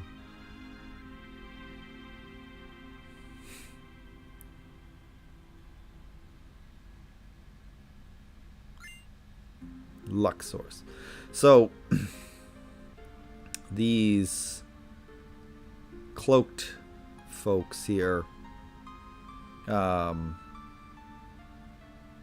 they're the ones Hojo had experimented on by infusing them with Genova cells. So what the reunion that they're talking about is all of Genova's cells reuniting, coming back together. Wow, he's calling Sephiroth. He's calling. So this is why they're all being drawn to the Great Crater, because Sephiroth is, the actual Sephiroth is there. And he's like calling all the pieces of Genova back to him. Because he obviously is. He has Genova cells in him as well. But he's like the actual descendant of her, so he's the most powerful of them.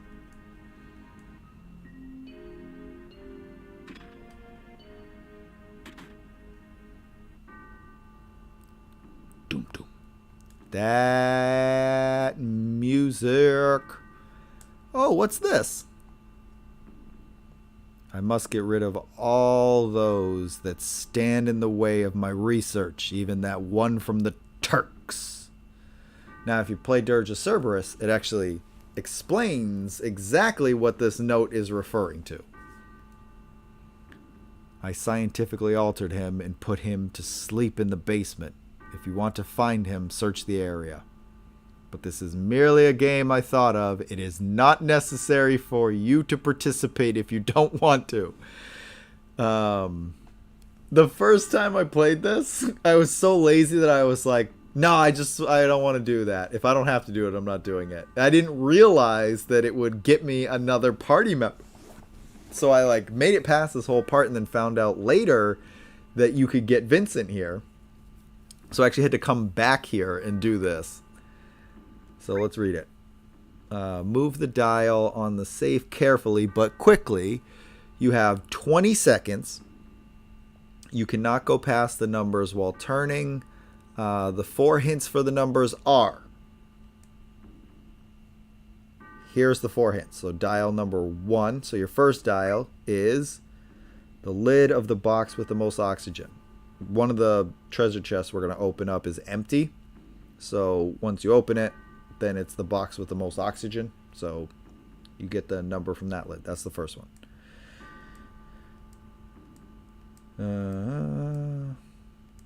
Second one. Behind the ivories short of T and Ray. It's a piano.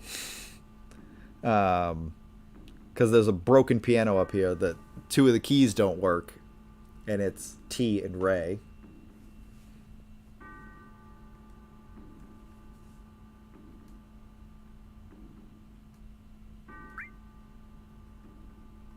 And then the third number is the creak in the floor near the chair on the second floor. Then to the left 5 steps, up 9 steps, left 2 steps, and up 6 steps. What was it again? On the second floor, then to the left 5 steps, up 9 steps, left 2 steps, and up 6 steps. I kind of know where it is, so I'm kind of just gonna go there, but just so I don't have to revisit this, let me just do this. There we go. Just take a picture of it in case I kind of remember where it is, so I probably don't necessarily need the exact footsteps,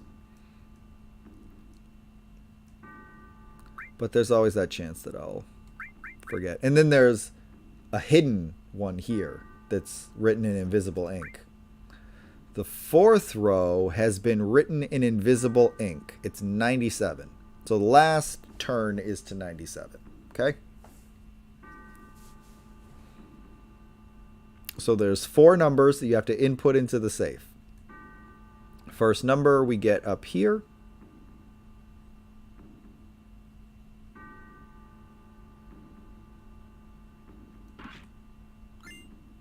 Enemy launcher.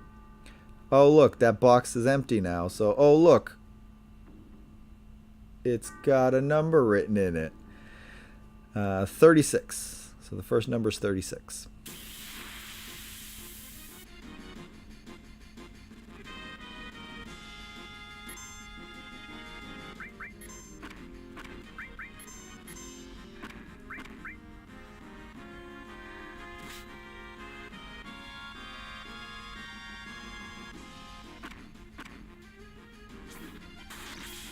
Uh-oh. Uh-oh.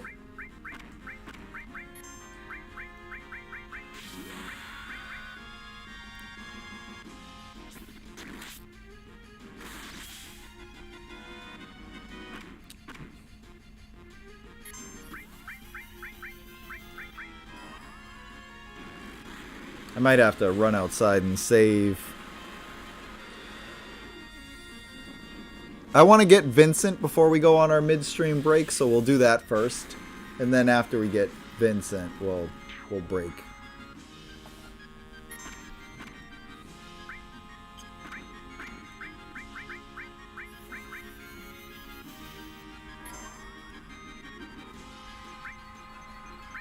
I don't think I ever use Death Blow. It never really works. Or at least I don't think I've ever really understood how it works. Oh, they're switched to the other side now.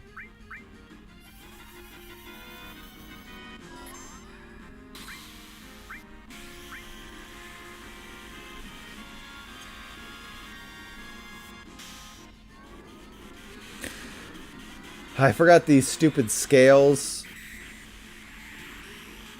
how they work. So that wasn't going to work because now they're set to the attack side. So I have to hit him with physical attacks. But he's going to switch back now.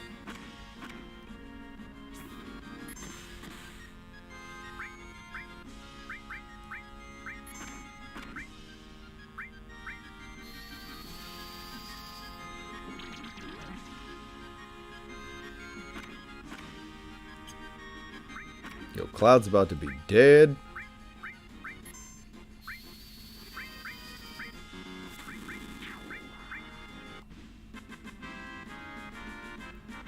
Everybody keeps killing Cloud. He's got the highest HP of the bunch, but somehow everybody just targets him, so he just dies.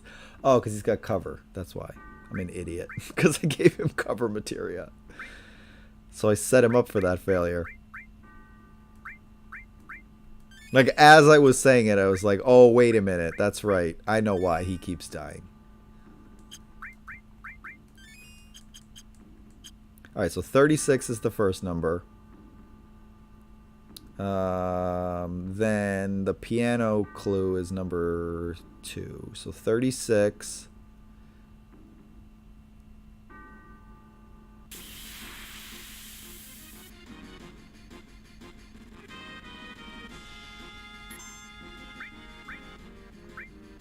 I think I don't want to use fire on them.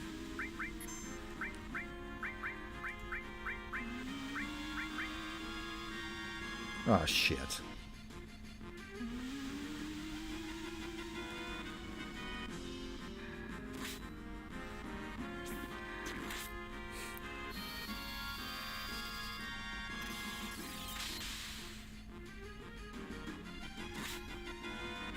Thank you, Yuffie.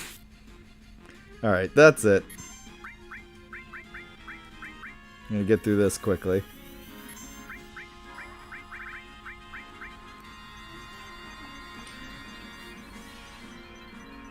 Did I do the thing again? I keep breaking my headphones. I don't know what I'm doing.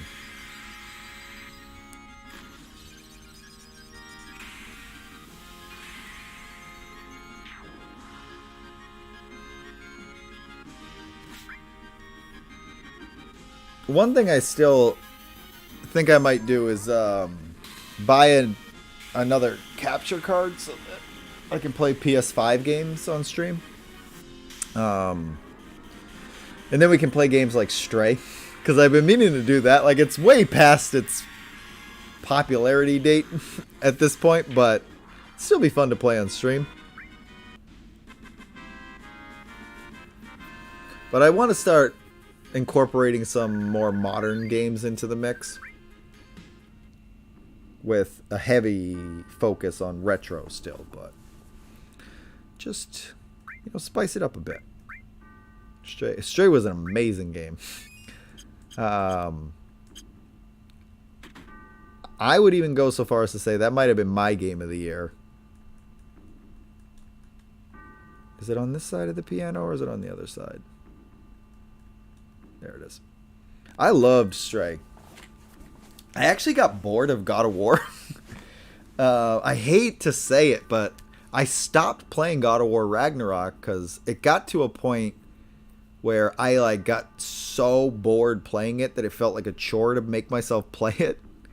And I hate saying that because I loved God of War 2016 or 2018 rather, and I love those style of like really story-driven games, but I just did not like Atreus. Like, I don't like the kid.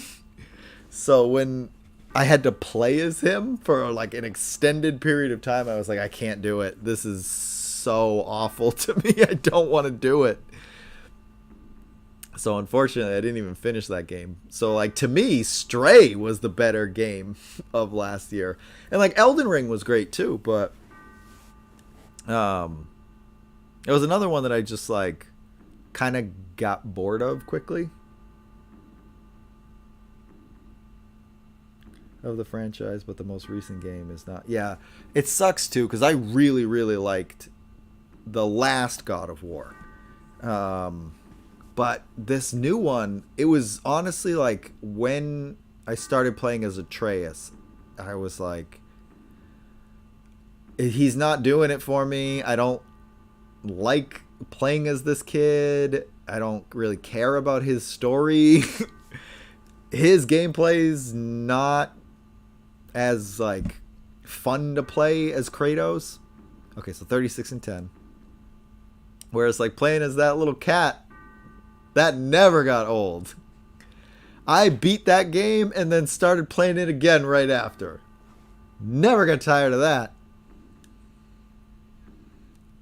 And like Elden Ring, I feel like because I've played all the other FromSoft games and loved them so much, I just like I didn't find Elden Ring to be as like new and innovative as I think a lot of people did. So I was like, oh yeah, this is like an open world Dark Souls.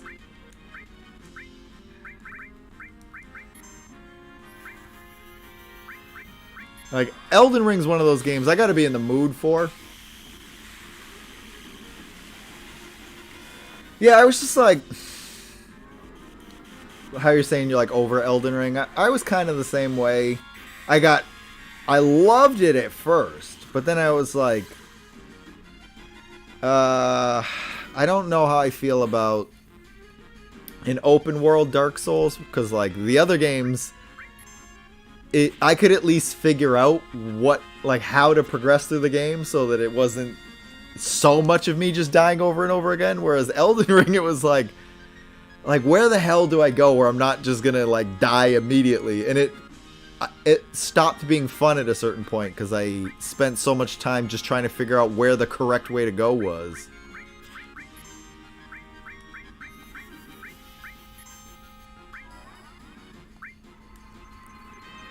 But that thing I just expressed about like how Elden Ring was frustrating for me because it was so hard to figure out where to go is actually going to play into a future episode of Gameplay Fowl.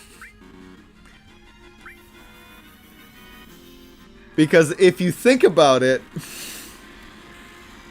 that's not a new concept. That's literally like how we used to have to figure out Mega Man. Like what order am I supposed to do this shit in?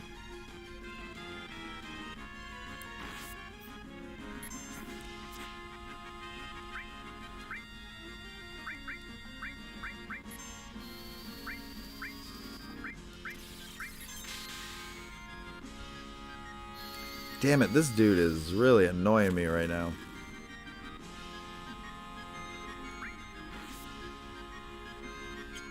Actually, truth be told, one of the games I thought was one of the best games of 2022 was actually Harvestella.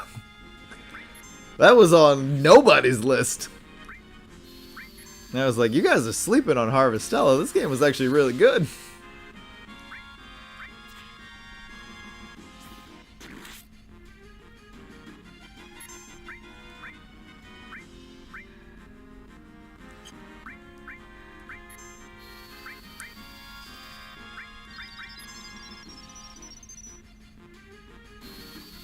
Harvestella is really good. If you like Rune Factory and Final Fantasy, it's the perfect mix of those two things. It's straight up like Rune Factory with the budget of a Square Enix game and an overall like Final Fantasy vibe. Like it feels like a Final Fantasy game that also has farming in it.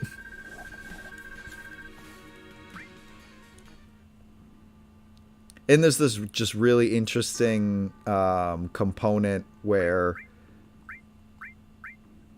there's like a rift between realities, and like one of the realities is like our world, like our actual world. Sort of like they did with Bravely Default.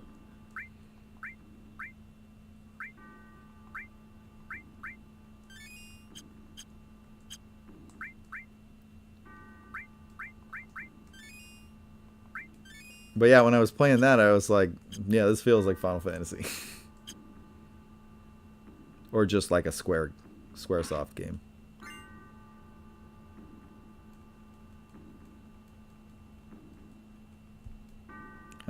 I have it already. Just haven't opened it. It's in my backlog right now. That's another topic in one of the episodes is like trying to work through your backlog. It's in this room somewhere. That other... Oh, it's actually right here.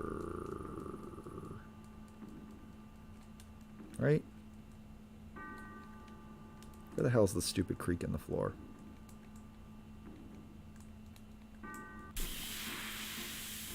Where the hell's the creak in the floor? Oh, fuck this.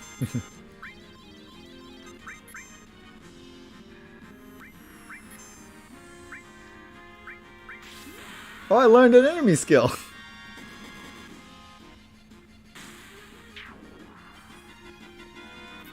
But yeah, Harvestella was really good.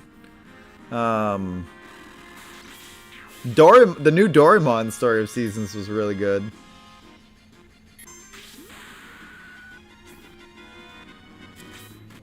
Trying to think what other like new games I bought in 2022.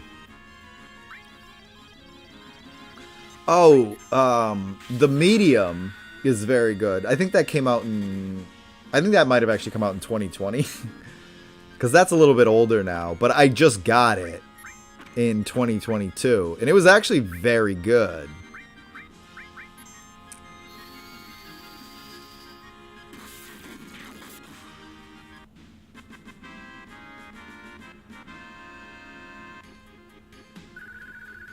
I actually didn't play as many new games in 2022 as I have in previous years.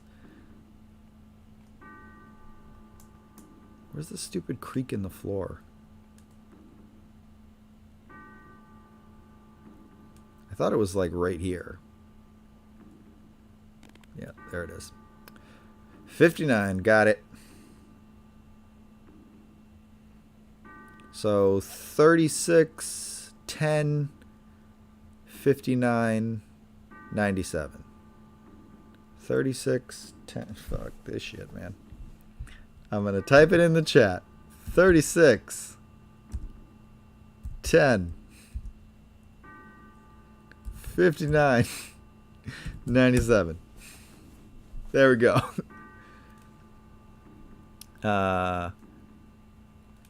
Before I do that, though, I'm actually going to go save.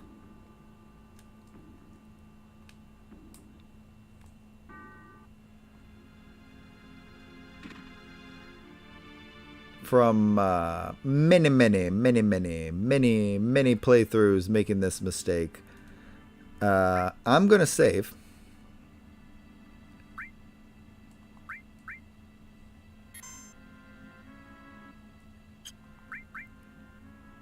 Because this boss battle we're about to go into can be tricky. So if I die, then I don't want to have to go through and do all of that shit all over again. Now, I guess I don't have to because I already know the code now.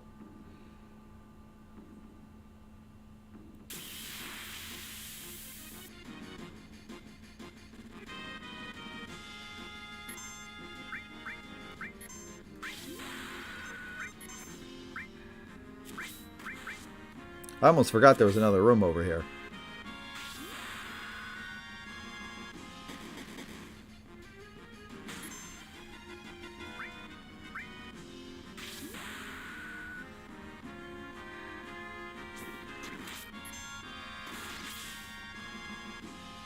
There we go.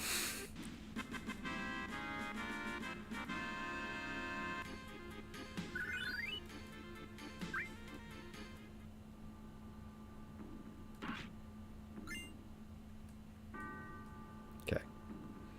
Let's go do this thing. And then we can get Vincent.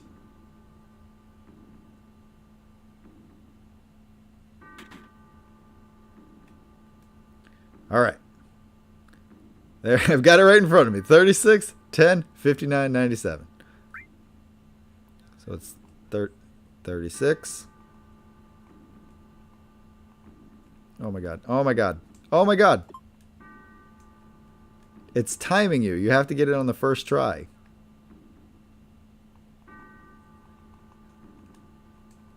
Fuck, I already fucked it up.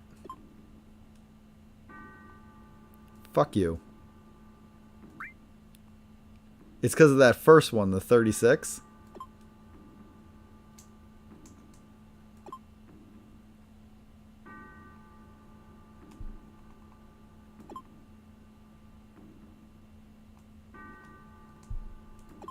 Here we go. No, I got it. That was it.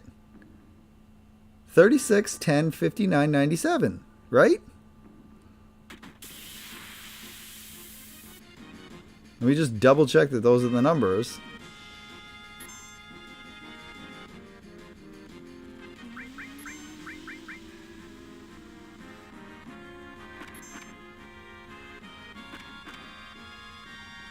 Right? Did I get it wrong?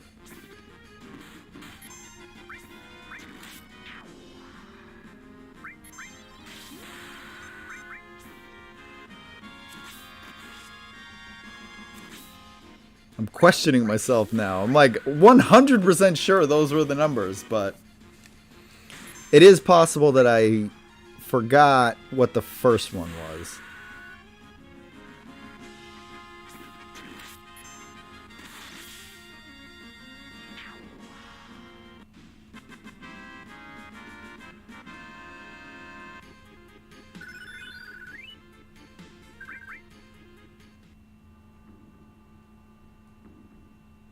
36. Oh, that's why. Right 36. That's what I wasn't putting. So let's write it down like that. Right 36. I'm an idiot. Right 36.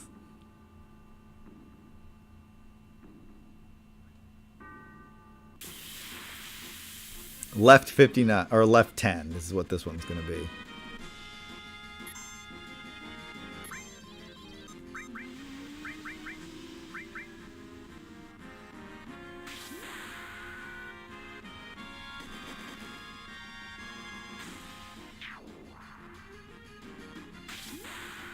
She's literally got like a little pinwheel.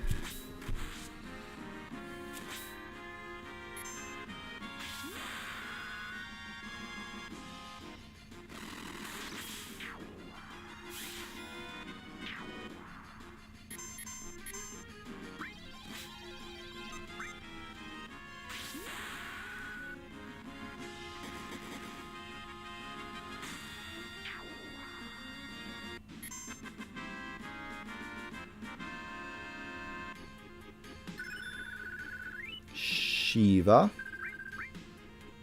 Okay. Now you.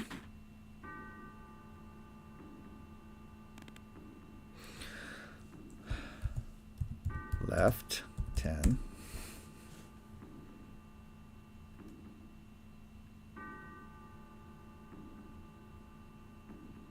And I think it's got to be right 59 at that point. But I still need to know what the last one is. Right 59.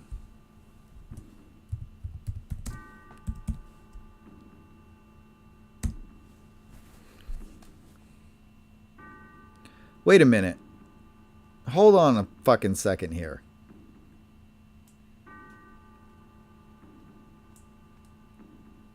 If this is right 97,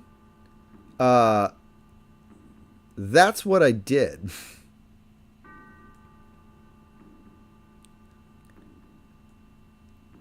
Read it. Move the dial on the safe correctly but quickly. You have 20 seconds. You cannot go past the numbers while turning. Yeah, that's what I did.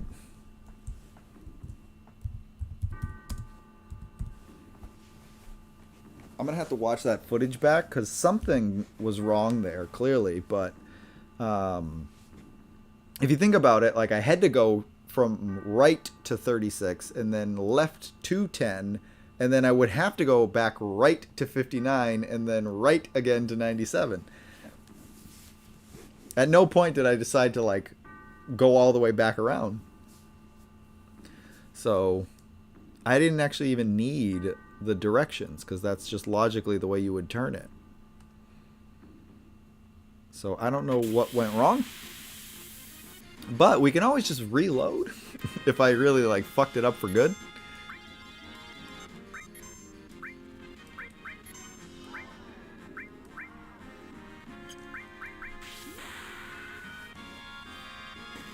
I obviously just like did something wrong that I didn't catch.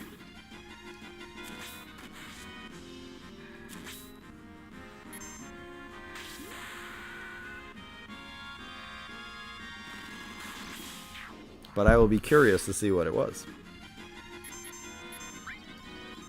Shit, I missed again.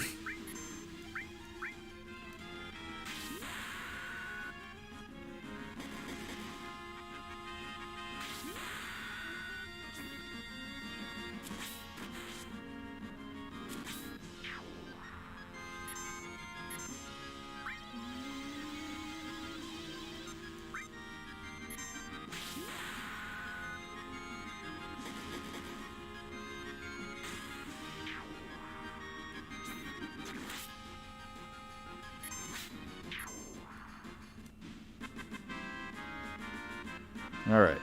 This time we're getting it. Unless what's happening here is that, like, you only get one chance. Which is possible, but I'm pretty sure I've done this safe without getting it right the first time. Alright. So first one is right 36. Right 36. Left 10. 10. Right 59. Oh, that's why. Okay. Do it again. Right 36.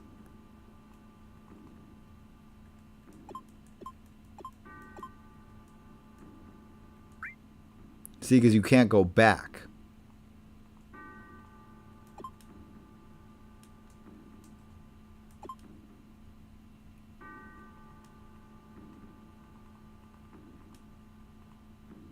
Shit. If you go past it, then you can't turn back.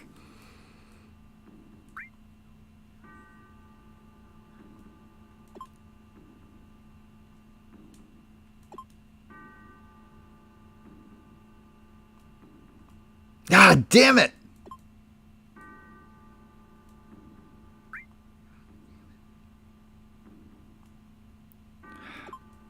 These fucking switch buttons are what's making it difficult.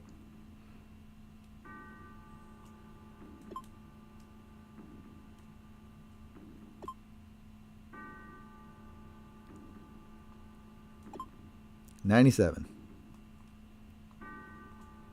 You bitch. Yeah, I was right there.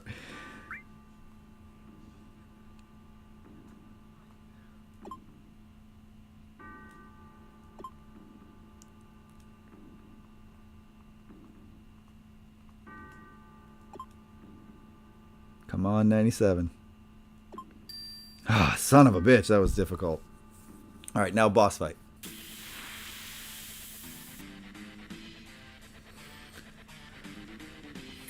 I think I turned off the stupid limit break thing, but we'll see. What does this do? I don't remember what that does. Restores HP of all allies. We don't really need that. Shit, it's not off. It's off now.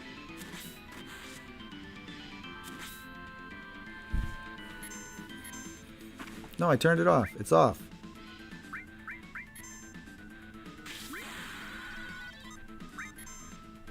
Yeah, it's off.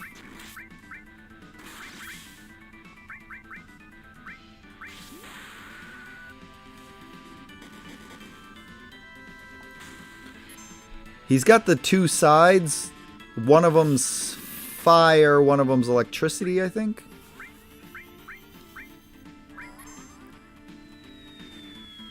Oh, Fat Chocobo. This is the first time we've seen this.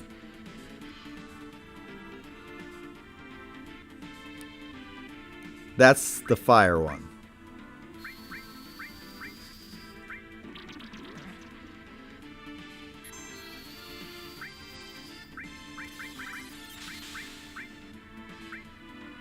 I think that's the fire one. Let's try a fire spell on him and see what it does.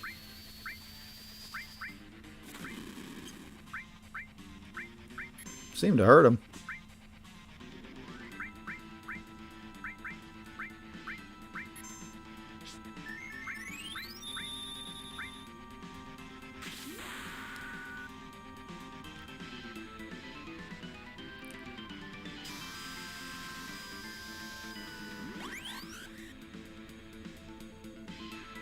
I guess he must be lightning then.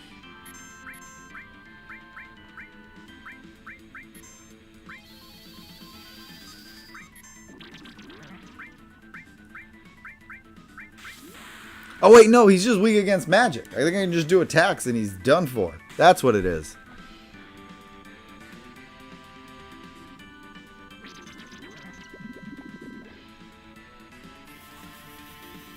Or he's not weak, he's like resistant to magic, I should say.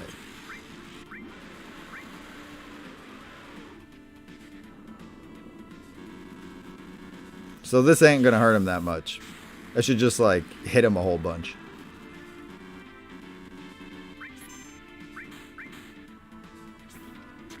Yeah, that.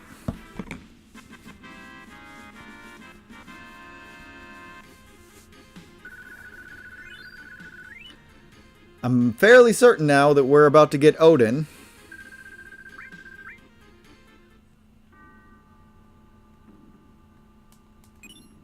Yeah. Once you get Odin, it's all a wrap. He's like so much more powerful than every other summon we've gotten up to this point. That was one of the polls I was going to have coming out of season 2 is who played Odin better? Comparing like Anthony Hopkins as Odin to whoever the guy is in God of War Ragnarok and me as my Odin. Who's your favorite Odin? And why is it Anthony Hopkins? There we go. There's the key to the basement. I almost forgot that. I was like, I got Odin. We're good.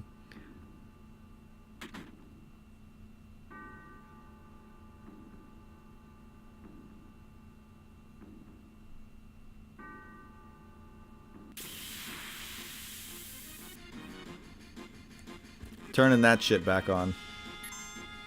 Because now that I've got that, I am not ready to fucking die. We're gonna just kind of cheese our way through the rest of this. Just to get up to Vincent, and then we're gonna take a bit of a break, and then we'll come back and finish out the stream.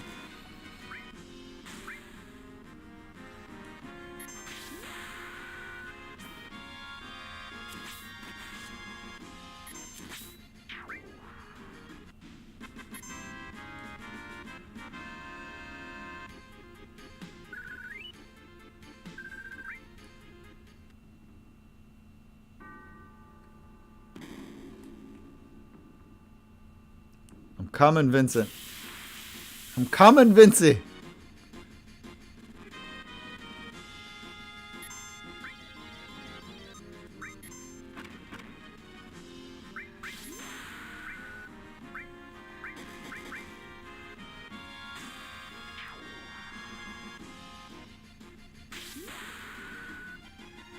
Ugh, I'm actually getting really hungry, so right after we get Vincent, I'll take a quick break.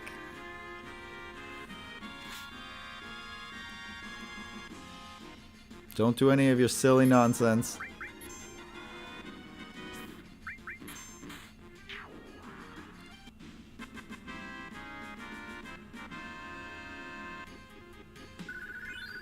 I love the very like gothic horror inspired Shinra mansion. Because all of this stuff is meant to evoke feelings from like gothic horror, especially going down in here. I pointed out in a previous stream that like this portion here is very Dracula-esque. And then you go into the next room and it's very Frankenstein-esque. But here we go. There's a coffin. To wake me from the nightmare. Who is it? You just have to be super persistent with him. Like there's a trick to each of them, both Vincent and Yuffie. Vincent's a lot easier. With Yuffie, you can't take your eyes off her. With Vincent, you just got to be super persistent. I don't know you. You must leave. You were having a nightmare. How bad was your dream? A nightmare. My long sleep has given me time to atone. What are you saying? I have nothing to say to strangers. Get out. This mansion is the beginning of your nightmare. Yeah, you could say that again. Oh, yeah. You could say that again. Do you know something? Like you said, this mansion is the beginning of a nightmare. No, it's not a dream, it's for real. Sephiroth has lost his mind. He found the secrets hidden in this mansion. Sephiroth? You know Sephiroth? You know Sephiroth? Slow motion backflip. You start first. And then Cloud's going to tell his whole story again. That's how it was. So Sephiroth knows he was created 5 years ago, and about the Genova project. He was missing, but has just recently reappeared. Key detail there. Sephiroth was created 5 years ago.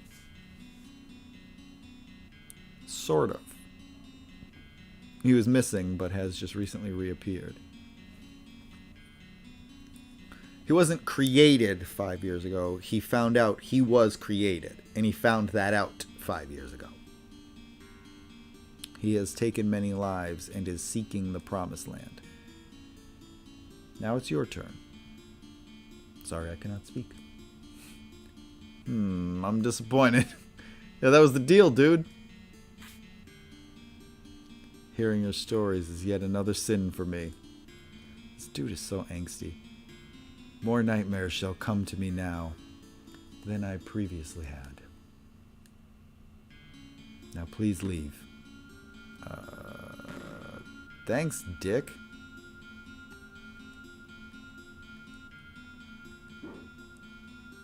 So you gotta be persistent. You're still here? Who are you? At least tell us your name. I was with Shinra Manufacturing and Administrative Research, also known as the Turks.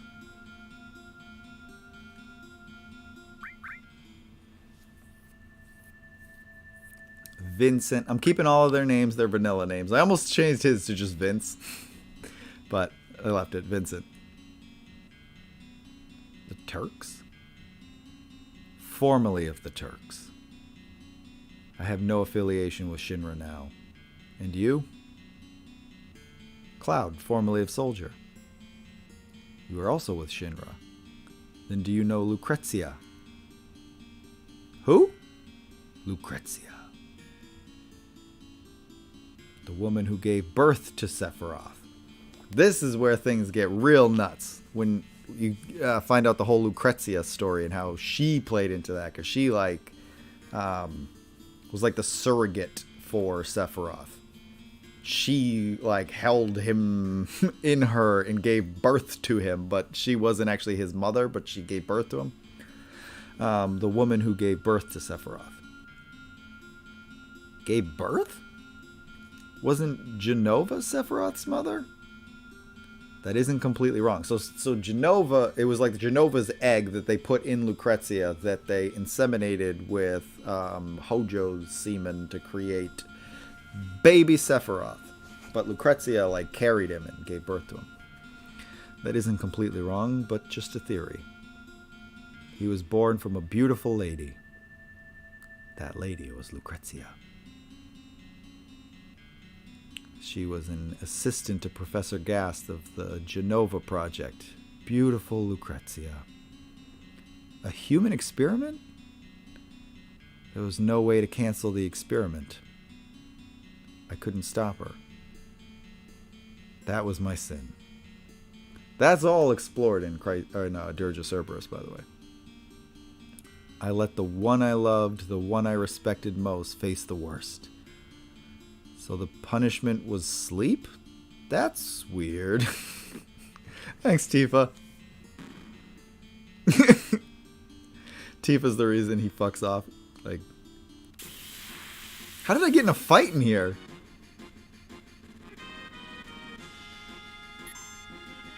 Look, we ain't got time for this shit.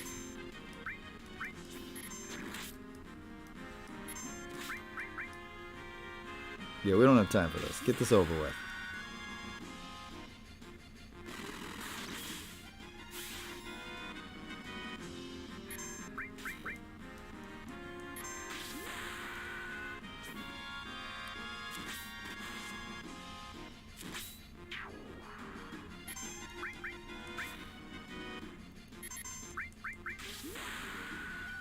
Somebody shouting outside?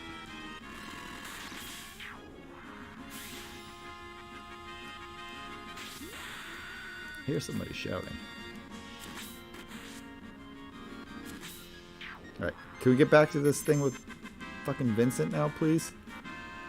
I've never had that happen. I've never gotten in a battle in this room with him.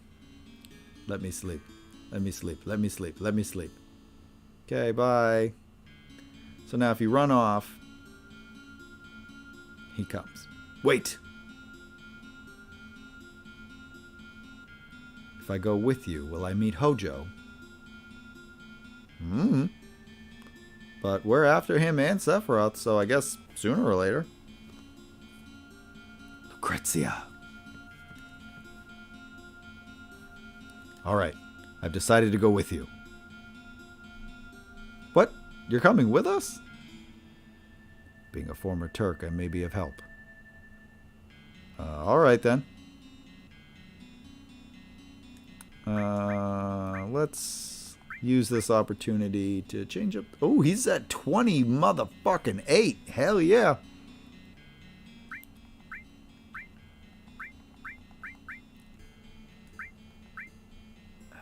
I'm going to bring in Kate Sith because I haven't used him like at all. No, I need Tifa here. I can't not have Tifa in Nibelheim. She's got to be here.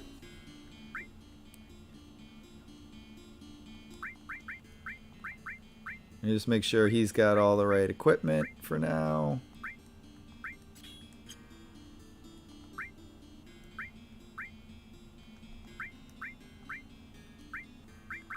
Just put all of Yuffie's shit on him, and then we will break. Okay. So, actually, who's getting Odin?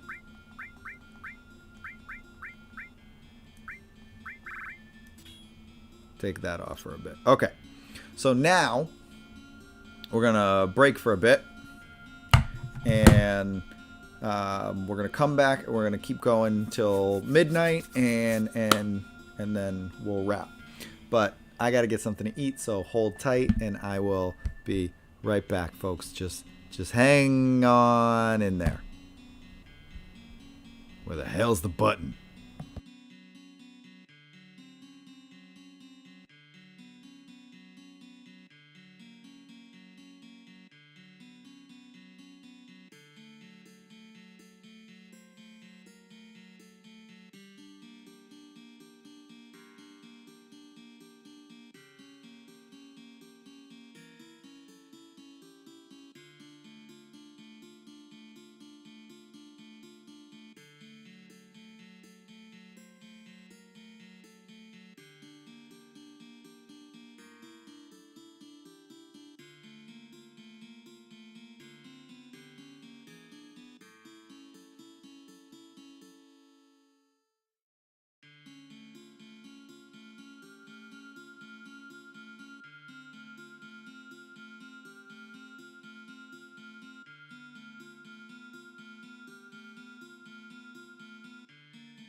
All right, we're back. Whoo! I am getting very tired, but I love me my Final Fantasy VII, so no excuses. We're gonna keep going.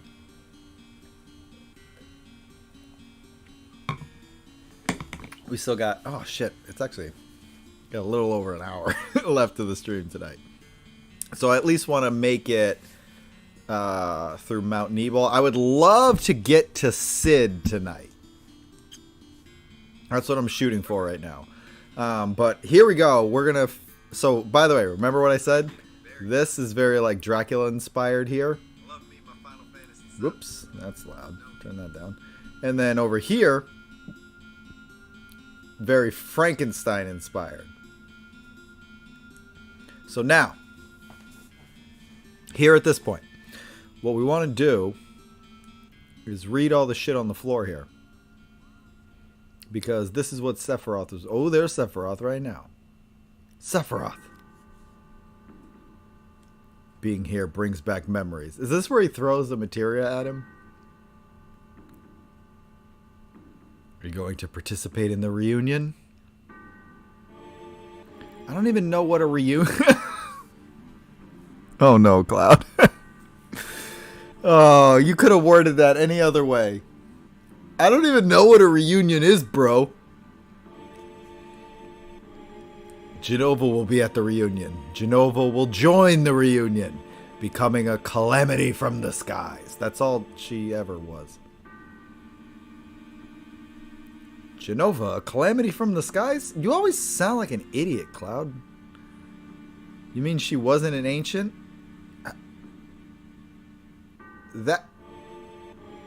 That's a leap. That's true, but how did him saying that she's gonna become a calamity from the skies make you figure out that she wasn't an ancient? Anyway, she's not. She is a calamity from the skies. That's quite literally what she was. I see. I don't think you have the right to participate. I will go north past Mount Nebel. If you wish to know, then follow. Reunion? Calamity from the skies? A lot of exhibition here. He throws a materia at him. Get out of the way! Yeah, out of my way. I can fly now.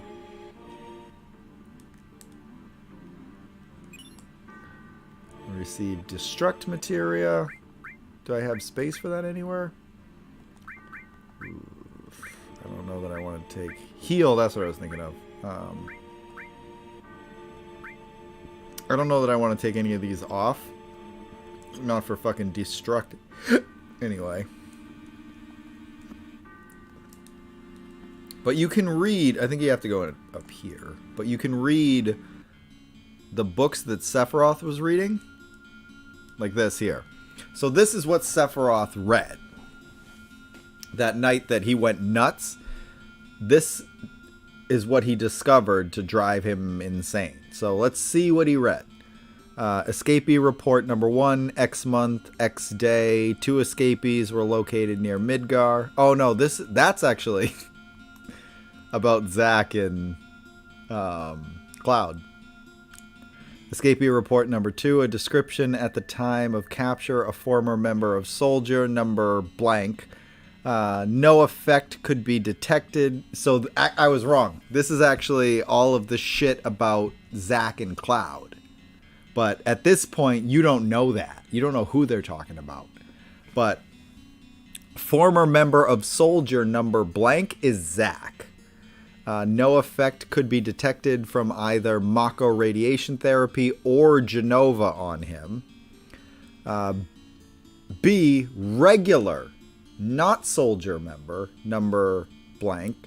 Reaction to Jenova detected. Key detail. They both went under Mako therapy because they were damn near dead. But Cloud showed a reaction to the Jenova cells that they used to try to like infuse him with.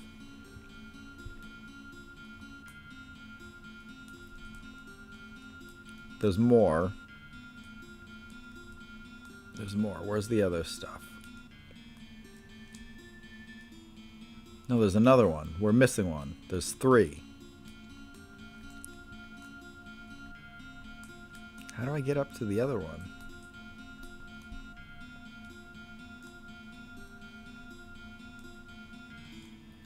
There it is. Escapee report number 3. Status. A. Shot for resisting.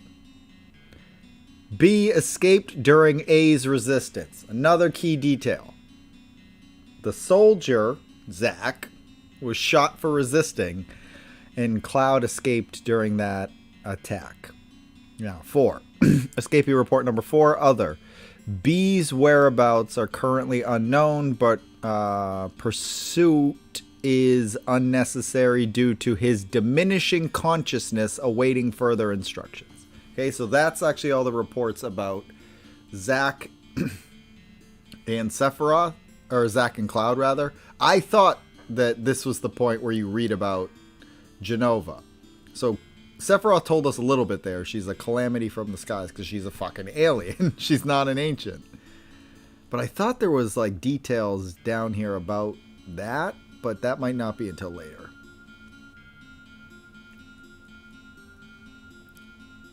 But all of what we just read, see Project Specimen B Codec. A scratch left by a fingernail inside the beaker. Let's get out of here. Specimen A, Code Z. A scratch left by a fingernail inside the beaker. Feeding time, that's our chance. That was the message Zack put to Cloud.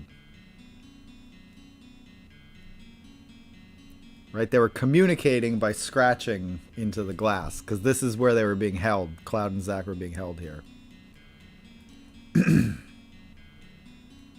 They were in like Mako radiation tubes.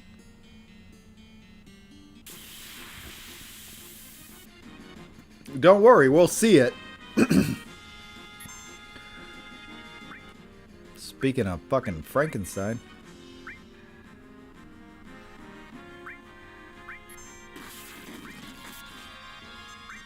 Or Frankenstein's monster in this case. It's kind of more like the mummy, I guess.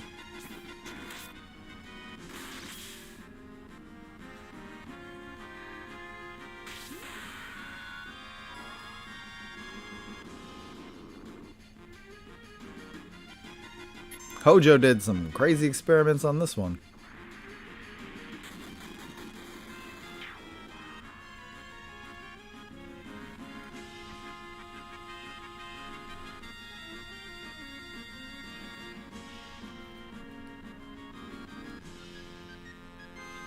Yang's... What did it say? He's... I didn't read it. Shit, I should have read that. Didn't I shut this off? To say he's excited?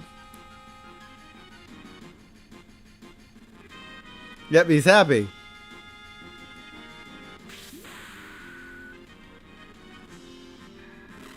Does he like getting beat up?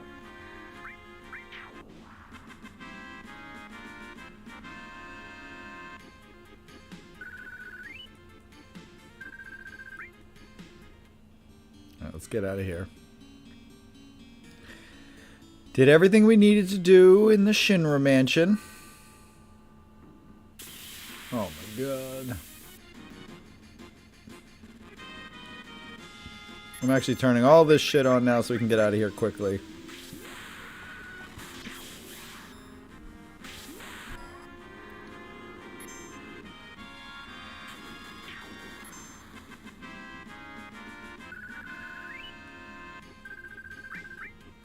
Vampire Fang. Oops, wrong way.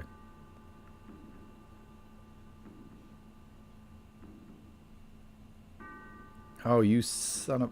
What the... What is going on?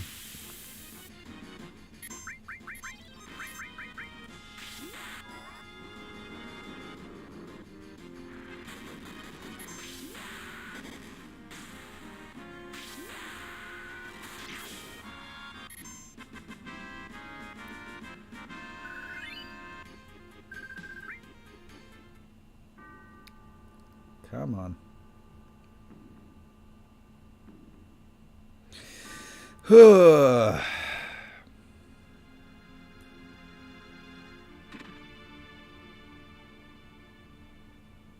that that's all done with, we're going to save.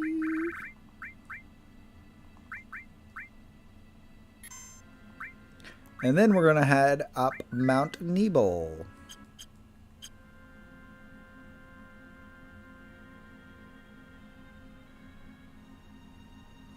Remember this place? I've got early meetings tomorrow, so I'm going to try and get some rest. Good night. Have a good night. Thanks for hanging out. We'll be back again on Tuesday. Tuesdays we go from 4 to 8. So we'll be back on Tuesday, but there might be a wild card day thrown in somewhere between now and then. So be on the lookout. But you have a good night, and we'll catch you in the next one. Tuesday at 4. Hopefully we'll have Sid by then. I'm hoping to get to him tonight.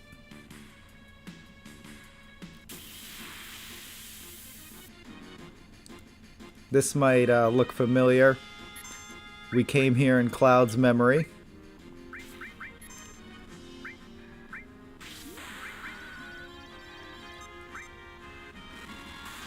I wish there was some kind of indicator to tell me if the limit break thing was turned off or not. Yeah, see you then.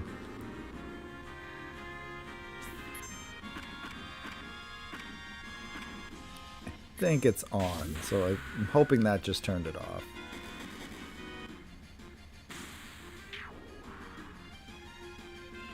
Yeah, it's off.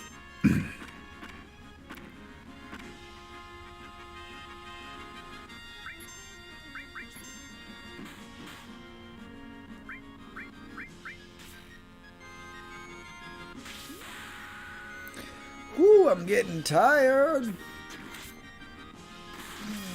Maybe I'll sleep on my new futon tonight. Stay up all night playing video games and fall asleep on this thing.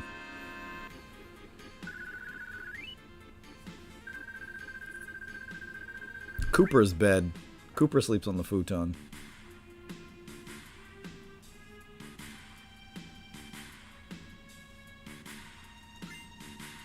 Rune Blade? Motherfucker, yeah! Wait. Okay, whatever. I hate when it does that, when it gives you the same amount of materia slots, but it takes away the linking. So now I have to fucking check to see. Yep, that all is useless now. Not technically, though, because I can do this.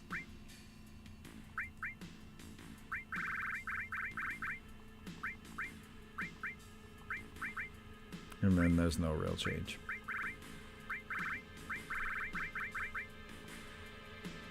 I definitely need more materia slots.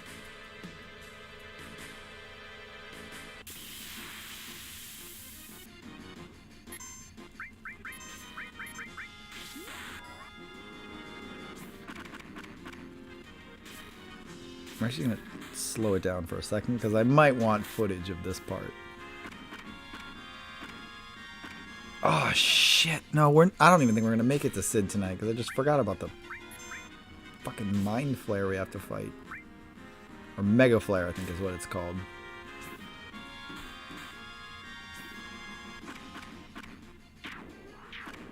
I forgot about that stupid thing coming up.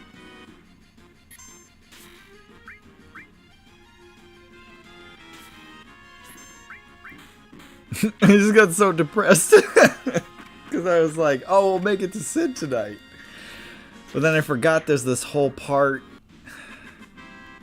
Once we get past the reactor, like to get down to the other side of Mount Nebel. There's a boss fight that's kind of a pain in the ass.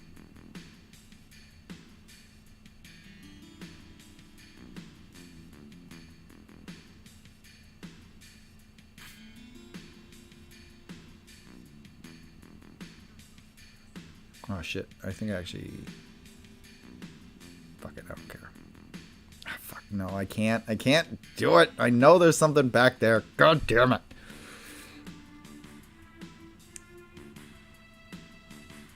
Nah, fuck it. I don't care. I don't care. Just go.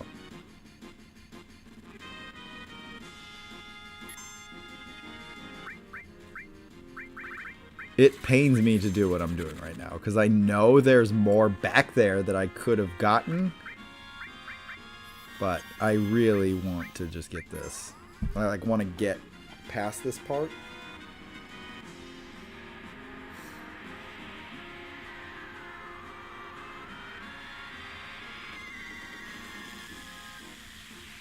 My man Odin.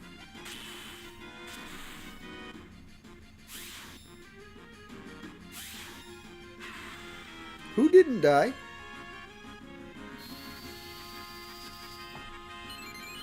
What's up with this?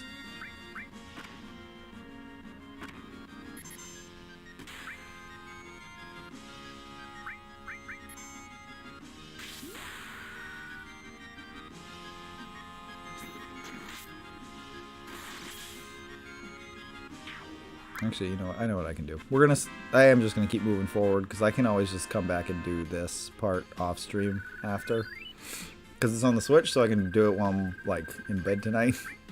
Just to like quickly run back here and get the couple of things that are in there.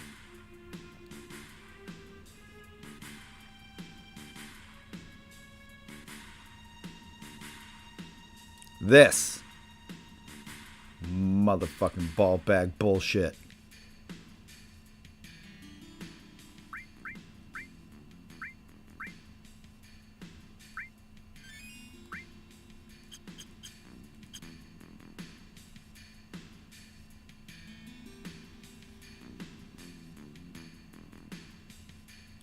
We're gonna go one at a time. Right, that takes us here.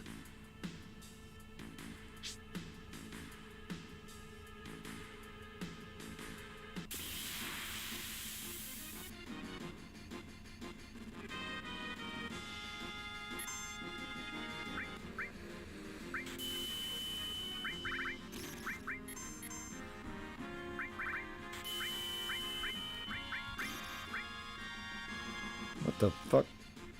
Damn you.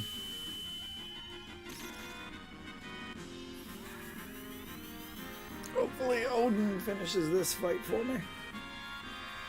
Because that flare is right up ahead. I might just fight him first. Just to get that over with real quick.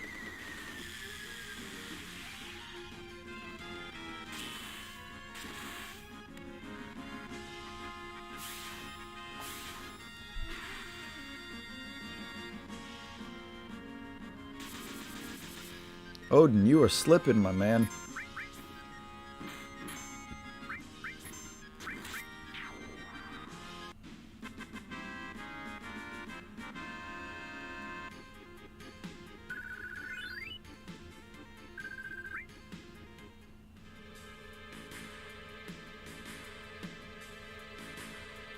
Oh wait, did I make the dumbest mistake? I think I did. I don't think I can go back up.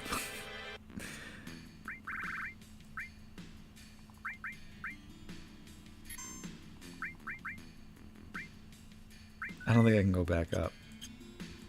Oh, fuck. Alright, we're gonna quickly... Oh, shit. I'm gonna quickly try to get back up there. I don't think I can, though. I think I screwed up.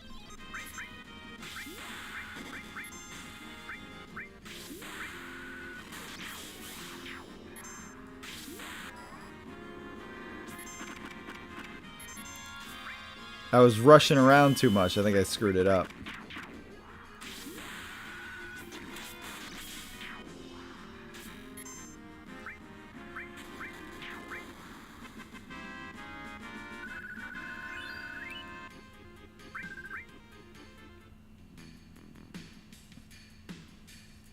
Yeah, I fucked up.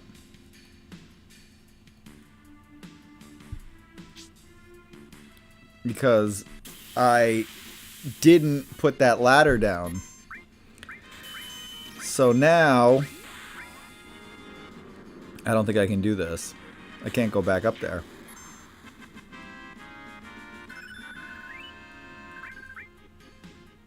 At least not until later in the game. Yep, that was it. I went down the wrong tube. Alright, well. Screwed that up. Because you can see all that shit there I could get. So I'm going to come back after the stream. I'm going to come back and do this so I can get all of that stuff. But just to keep it moving for tonight, I'm just going to keep going forward. But this is why I saved at those other save slots. So that I can just come back to this point and just like do it correctly. But I won't waste your time by doing that on stream.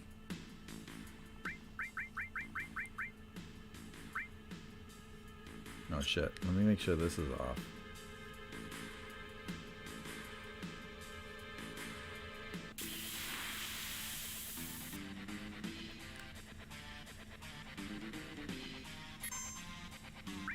If I die here, then we'll definitely go back and do all that correctly. Let me make sure that limit break thing is turned off.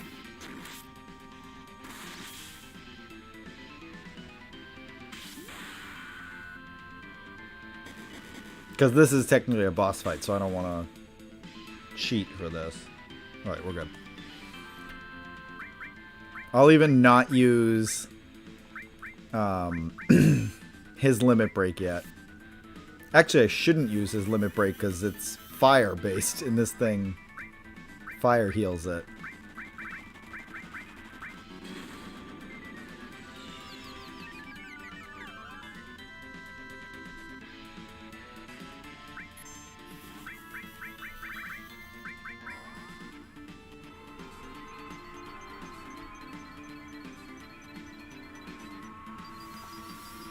I can't believe I screwed that up.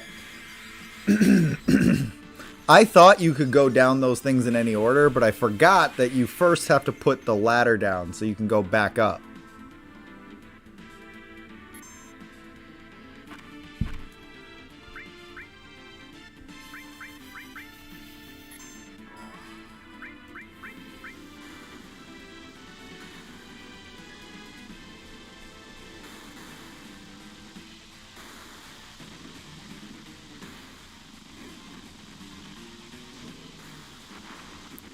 But what I'm going to do is either tonight or tomorrow, I'll reload that save I did before I went up Mount Nebel, and I'll go back and get all of the other shit that I forgot, and then just replay up to whatever point we stop at tonight. Because we've only got an hour left, so I can't imagine I'll make it too far, but we'll see. It could end up that I just don't feel like replaying it.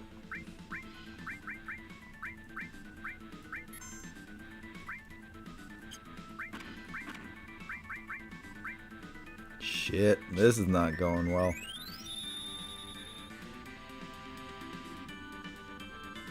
Alright, he might kill me, actually. Yeah, there's a good chance he just kills me.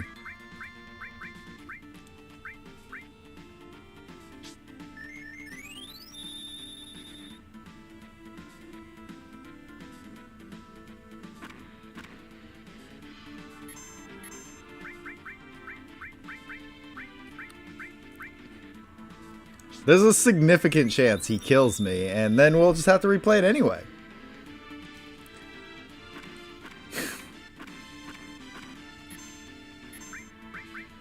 I'm running out of Phoenix Downs here, but I need her. She's my healer.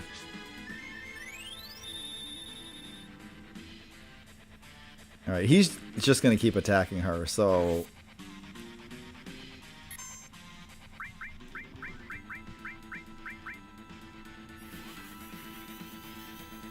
I'll at least make the effort, but I think he's probably going to kill me.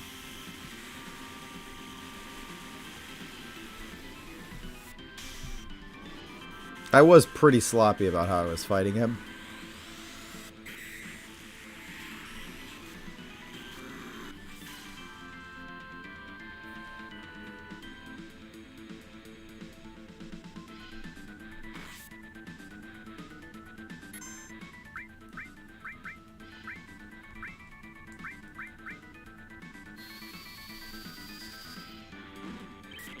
Uh-oh.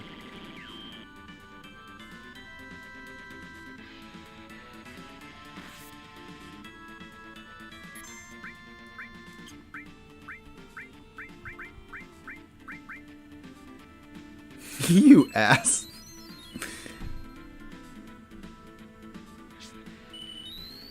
He's probably gonna kill. I might even just let him kill me just so I can have an excuse to start over.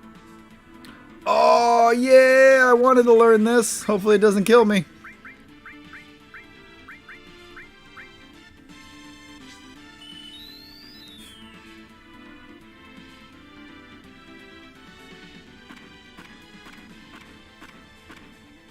Son of a bitch.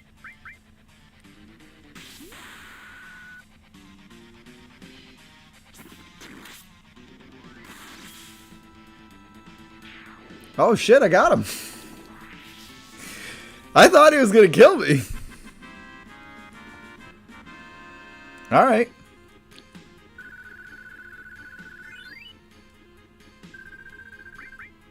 There is another way I can go back and get that stuff.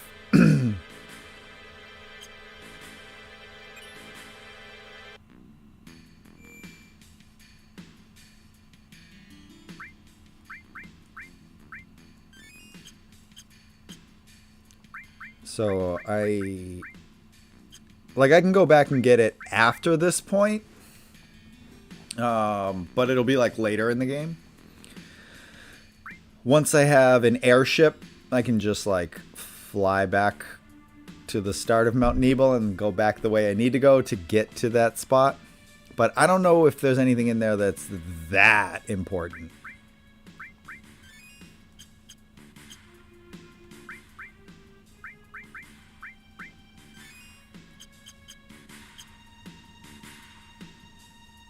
But it looks like there's some type of item there. So there could be good shit there.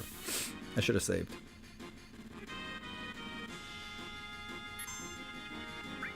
Alright, we are definitely turning this back on. Because I didn't save.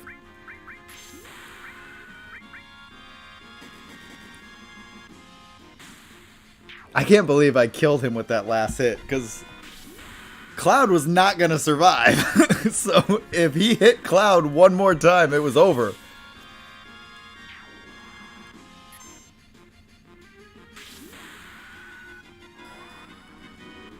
I got extremely lucky there, but I was really sloppy at first, but then once I used poison on him, that's when I was like, alright, I better do this fight for real. So I'm glad I at least was cognizant enough to remember to do that. Because I knew that he was susceptible to poison. So I could have just kept healing Tifa and he would have kept taking hits anyway.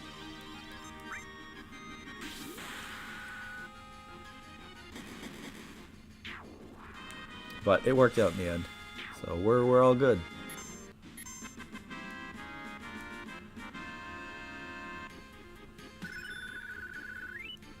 We should play Earthbound. We should definitely do that at some point too. We gotta play Earthbound.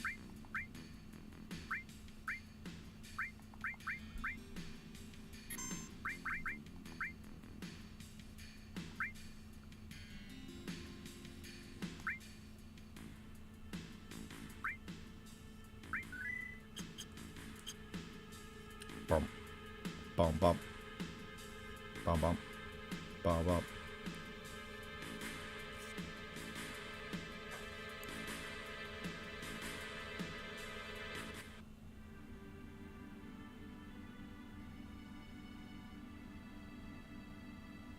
Shit.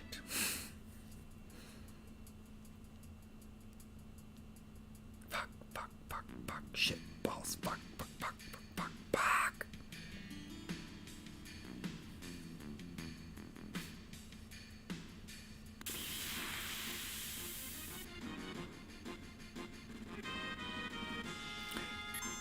As soon as I saw that little drop off, I was like, oh shit, there actually was a way we could have got back.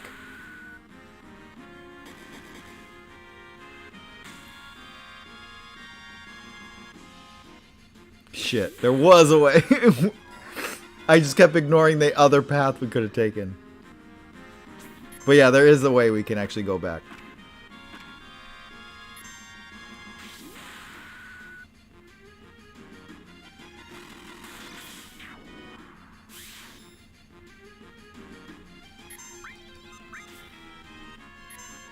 We're going to keep this limit break thing on here because I'm backtracking right now. And using it on backtracking doesn't count. I already passed this point.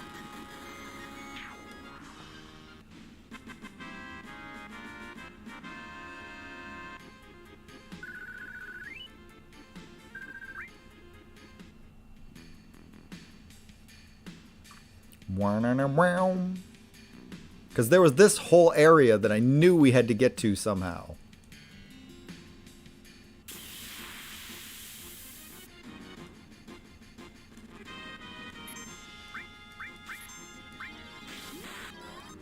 Shit, you ball bag.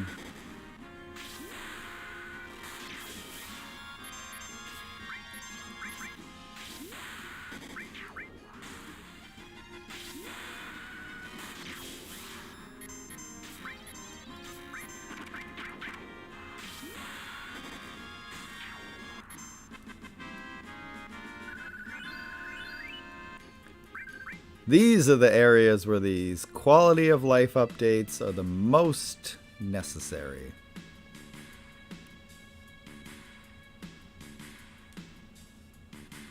Because like backtracking through all of this horse shit is so annoying.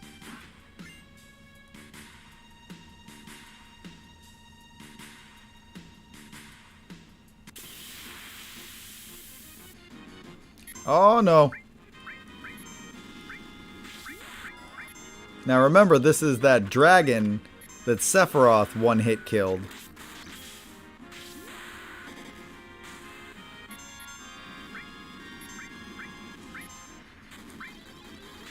And now I'm spamming limit breaks and it's still giving me a hard time.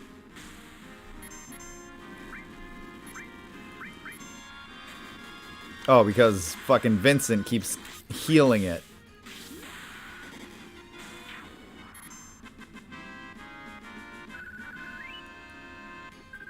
Sephiroth killed that thing in one hit. How do I get out of here? There we go. Remember this? What was that? I didn't read it. What was that?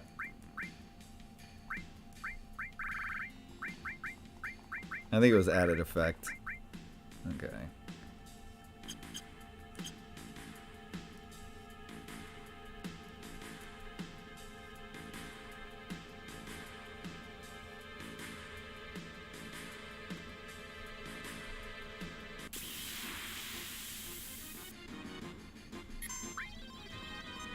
I knew there was a whole ass other area we had to go to. We got through that shit way too fast.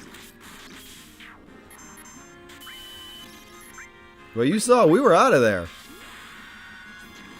But I knew, I was like, that went by too fast.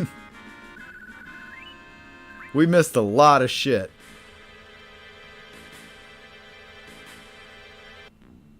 Like, look at it. There's so much more we can do.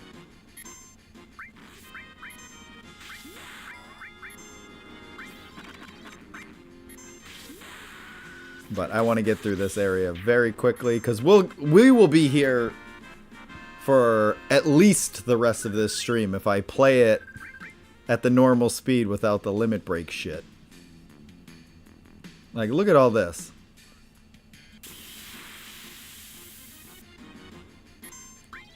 With all of these random battles, no thank you.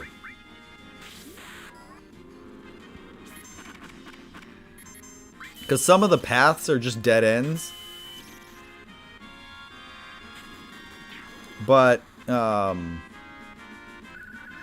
random battles are based on the number of footsteps you take. No, not in there. Actually, yes, in there. Hold on. Shut up. See, this is why, like, a lot of time I just want to, like, go back and check areas, but like to go back means you're gonna have to fight a bunch more.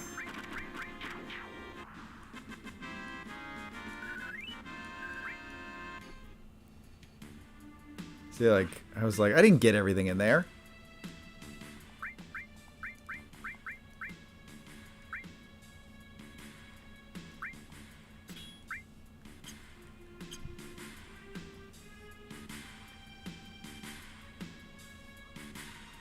No, I think I did. Hooey.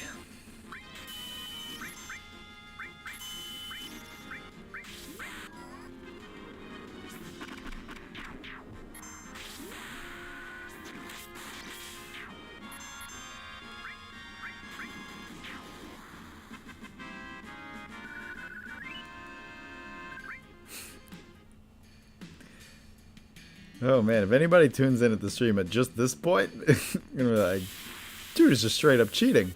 We already passed all this. We're just doing this to quickly go back through and make sure we didn't miss anything too important.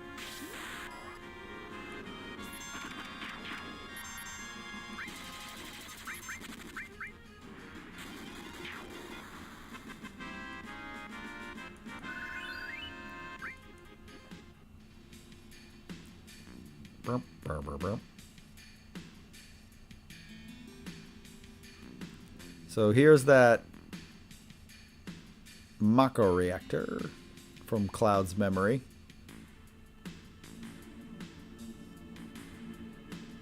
I don't think there's anything we can do in here at this point, but I do have Tifa with me, so it's worth checking out.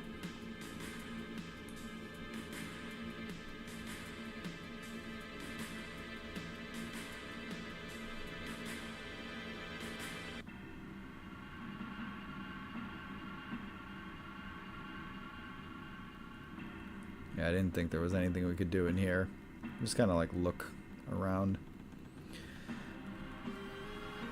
It's still here. It's still intact. Nothing's changed.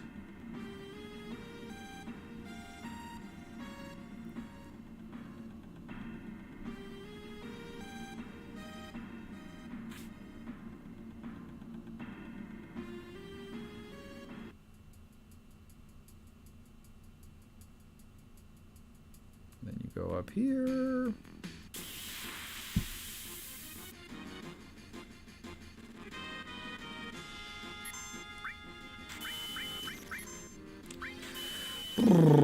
I missed. Damn it, I did it again. That's what I get for rushing.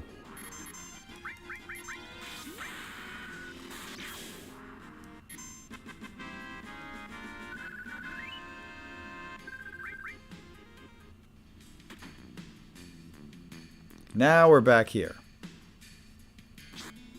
See, that's what I wanted before. I wanted to be able to put that ladder down. So now we can actually go down all the different chutes. And then we can, like, when we go down one, we can just run back up and do another one. So let's try 3.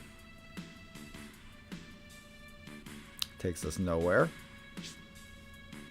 You can kind of see where it goes. Like, that one I want to take... Shit, lost it.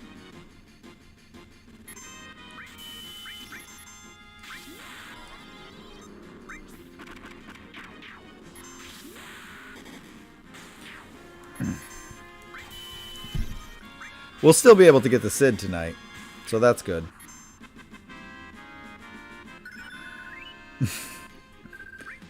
Oh boy.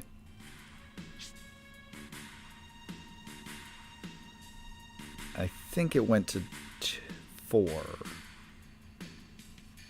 I think.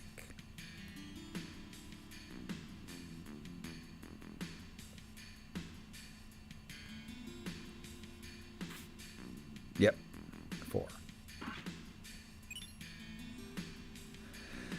All materia. And then what takes me to that? That one there. What the fuck is that thing?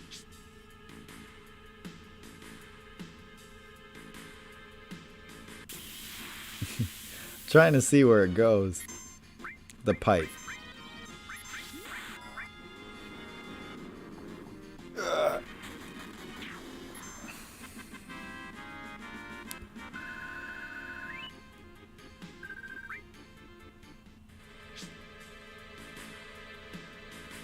Oh shit, I didn't. Damn it. Alright, it's It looks like it's 2.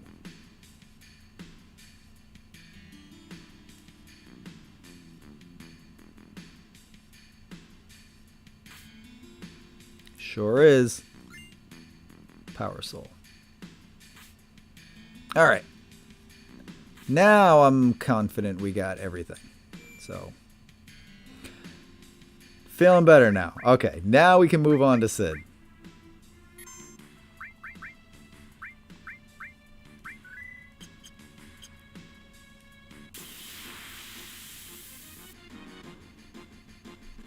Ooh, this fucking asshole's back.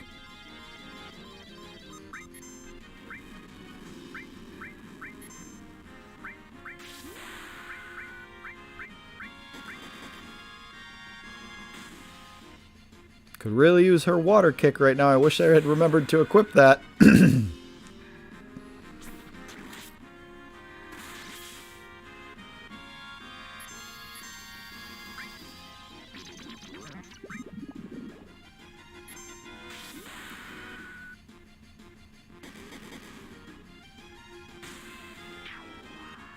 Done.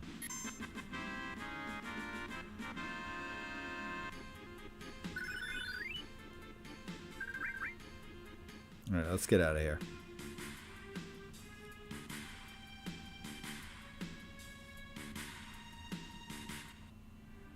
Now we are good.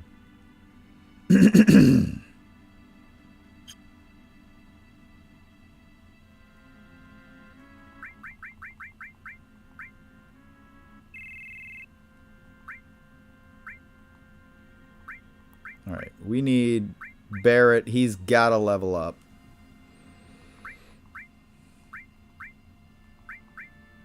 Oof, Kate Sith does too.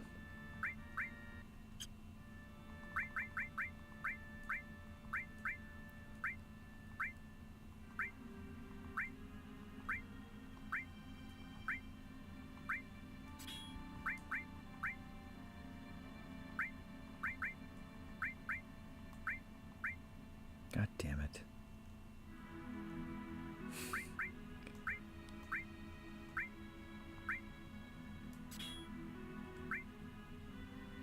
Alright, let's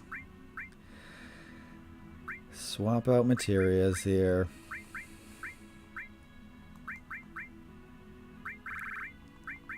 There's Tifa.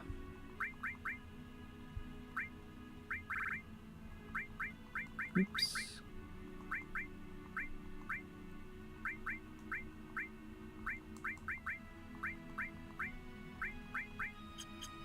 Alright, we're good.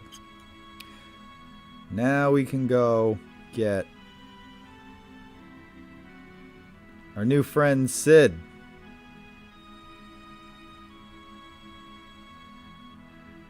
We don't have our buggy anymore.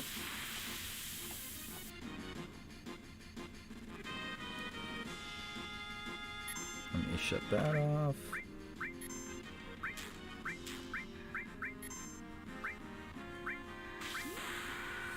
I shut it off. Don't at me. I shut the stupid limit break thing off now that we're past that backtracking section.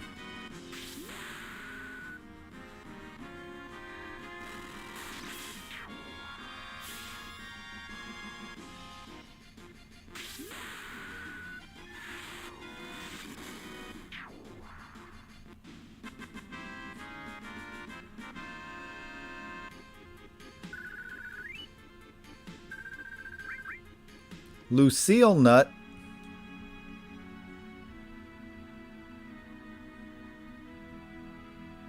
Not Lucille Ball, but Lucille Nut.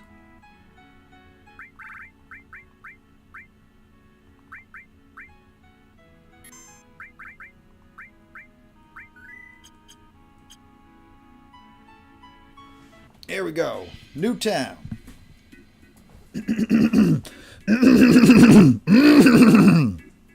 What's that? Well, that would be a rocket.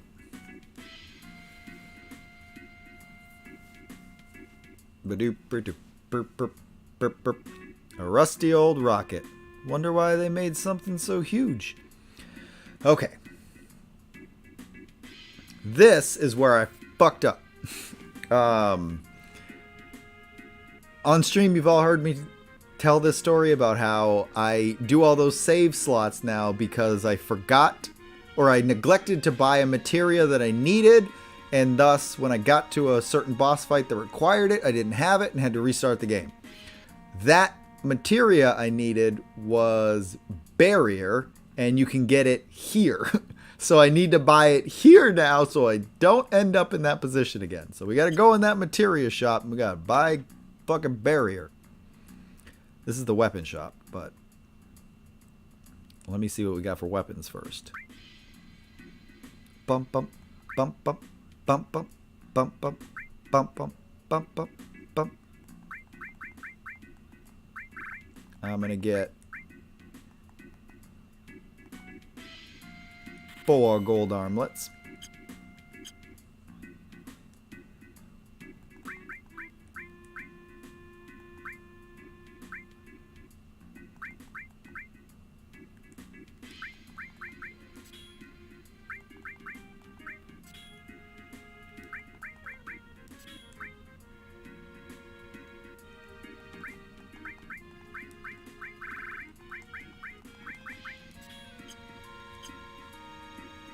Alright, we gotta get barrier. I think it's in here. I think this is the materia shop. Welcome to the Shanghai Inn. Nope, that's not it. No. Where's the fucking materia shop? That's a bar. Let me hear your story, bro. Did you meet the captain already? He's really the town's representative, so you should really talk with him.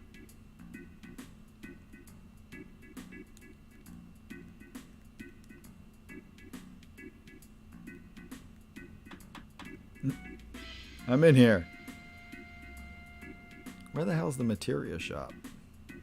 This is the inn, so obviously this is just where the bedrooms are. But where the fudge is the materia shop?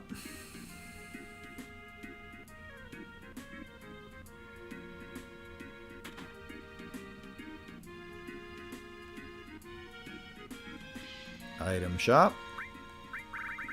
There it is. Necessity. Necessity. You must get that goddamn barrier materia.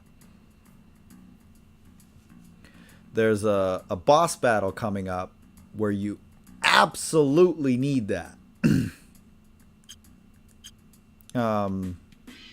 It is possible that now that I know how to play the game, as opposed to like when I was a kid and had no idea what I was doing, that I could probably just level up enough that I wouldn't need barrier for that. But back then all I knew is that like that thing hit way too hard. I don't want to give away what the boss battle was. I want to wait till we get to it. But it hits so hard that barrier decreases the amount of physical attacks. So I needed that because he hit way too hard. He could just kill me in a couple hits. All Gramps does is gaze at the rocket all day long.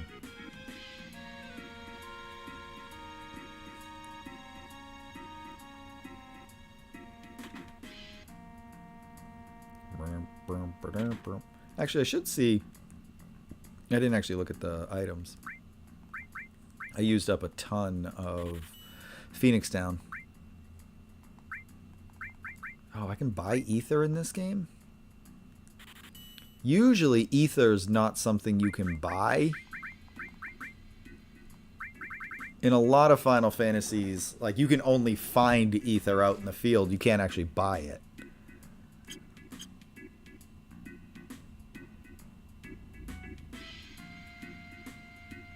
Where the hell's the exit?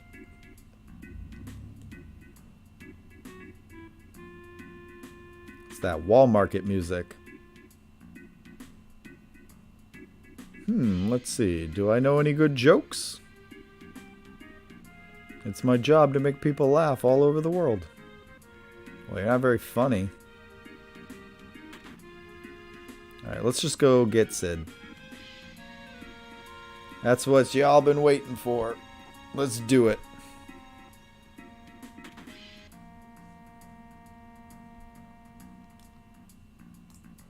Oh, that's right. I know where he is.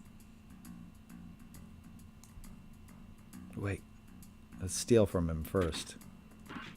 Sorry, Sid. We came in your house and stole your shit.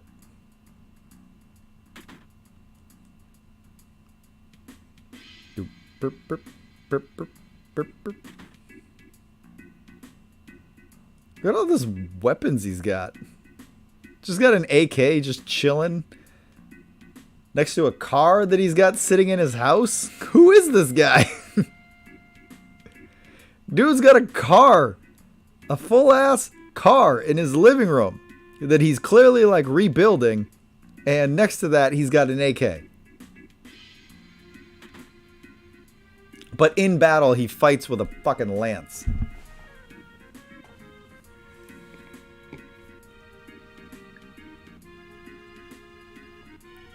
It's the Shinra logo on it.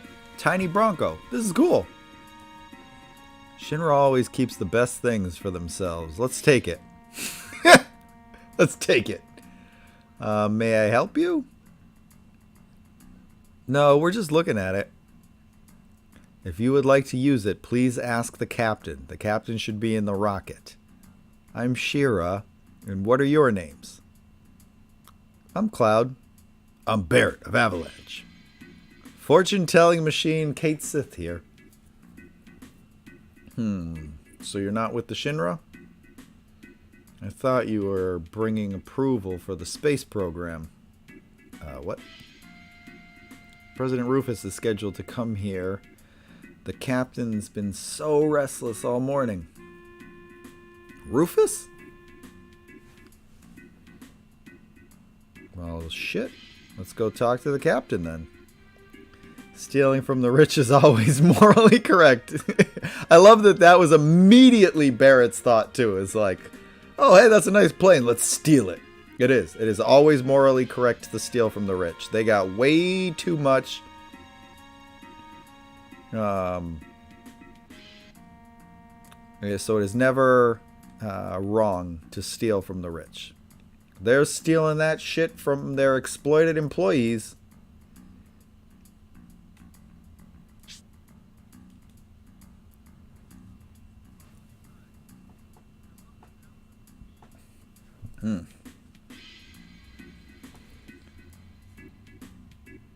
Doot, doot, doot, doot, doot, doot.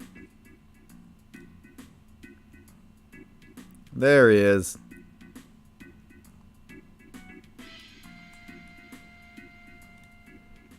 What are you guys doing here? We heard the captain was here? Captain. I'm the captain. It's Sid. You can't change. Every Final Fantasy needs a Sid. Like, it would be morally incorrect to change that dude's name. You gotta have a Sid.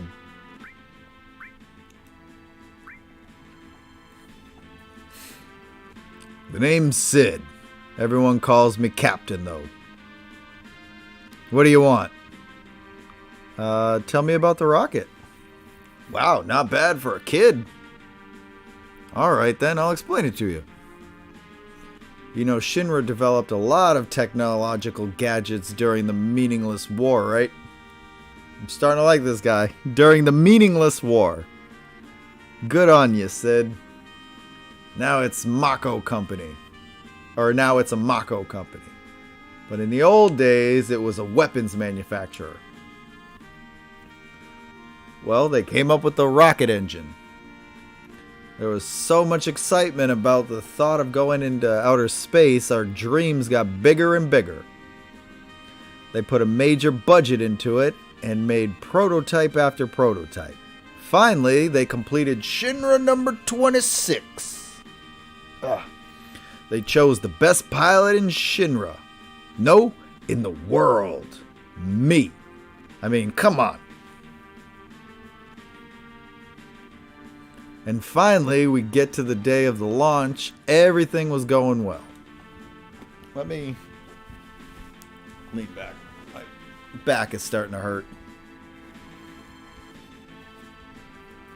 Hold on. Pause for a moment. There we go. Alright, there we go. But because of that dumbass Shinra, the launch got messed up. That's why they became so anal. And so Shinra nixed their outer space exploration plans. After they told me how the future was space exploration and got my damn hopes up. Damn them! Then it was all over once they found out Mako energy was profitable. They didn't even so much as look at space exploration. You can't extract energy resources from space. Money, moolah, dinero. My dream was just a financial number for them.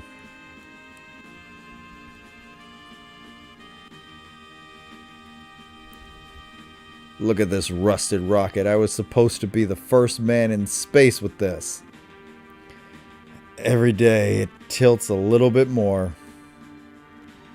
At this rate, I don't know which will be first. This thing falling over or me getting out of here. My last hope is to talk to the president. Oh, I can't ask the other questions? Okay. Oh, okay. Well, I guess I can't ask my other questions. Well, see you later. I'm just gonna take that tiny Bronco now.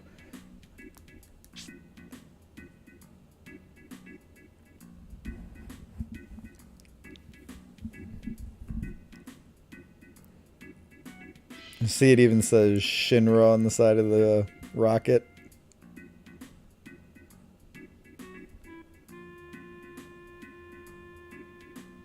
Nice attention to detail.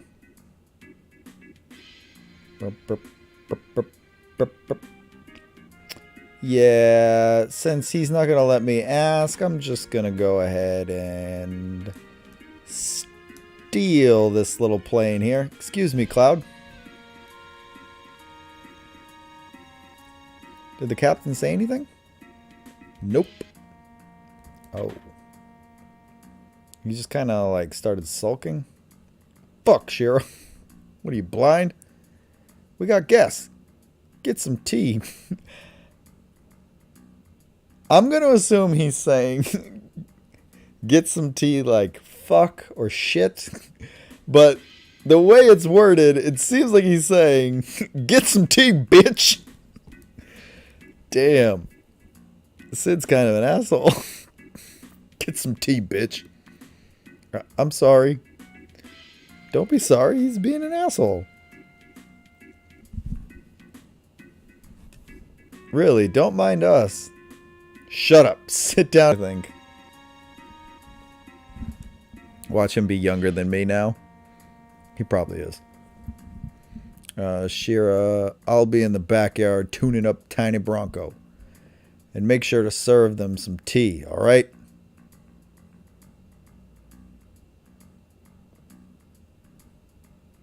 That bass.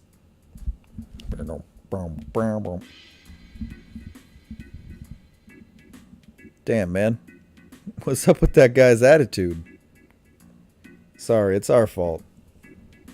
No, he's always like this. He's just an asshole.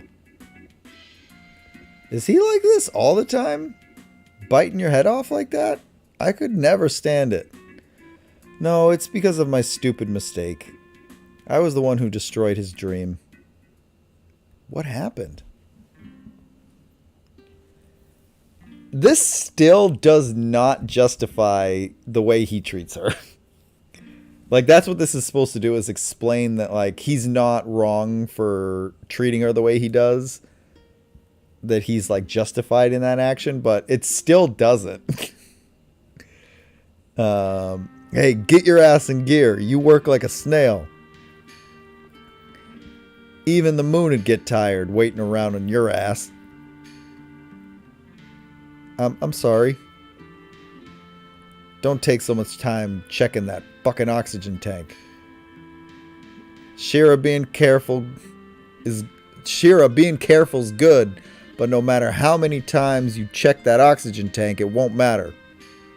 We'll see about that. That thing wouldn't break even if hell froze over. But no buts. You're not stupid, so be more efficient. I'm sorry? Our dreams are finally coming true. We are so proud to be part of the launch of Shinra number 26. Captain, preparations are complete. All that's left is liftoff. Yeah, leave it all to me. I'll be back in a few. He does get his dream. We eventually do go into space. Oh.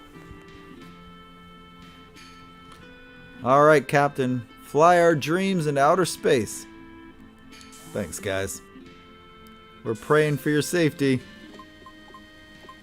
Instrument panel all clear. Shinra number 26 ready for launch. Engine pressure rising. Shinra number 26. 3 minutes to launch. Beginning countdown. Finally. What happened?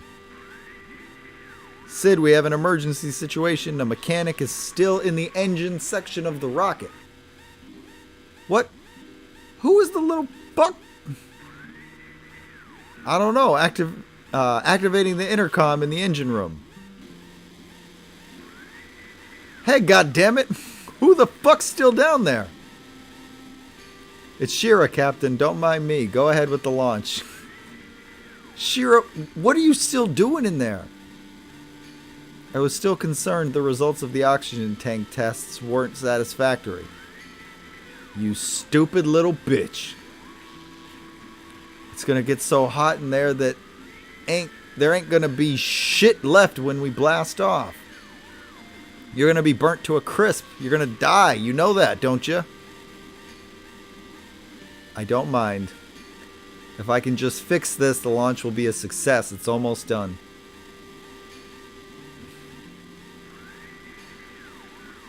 See, like she's trying to ensure he has a successful launch by sacrificing herself. Almost done. You're gonna die. We must start the count. Sid, we must start the countdown. We won't make it if we don't. Starting engine. Hey, wait a minute. Shira's still in there. What are you going to do, Sid? If we cancel now, it'll be another 6 months until the next launch. Or never. God damn it, Shira.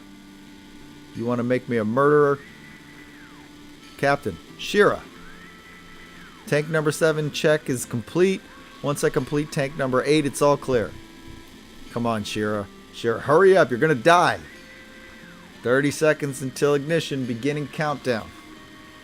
They really make this intense. Sid, forget about her. We won't make it in time. What am I supposed to do? Ooh, look at that countdown. 15 seconds until ignition. Internal temperature rising. She's gonna burn up. Oh man, the moon, outer space, my dreams.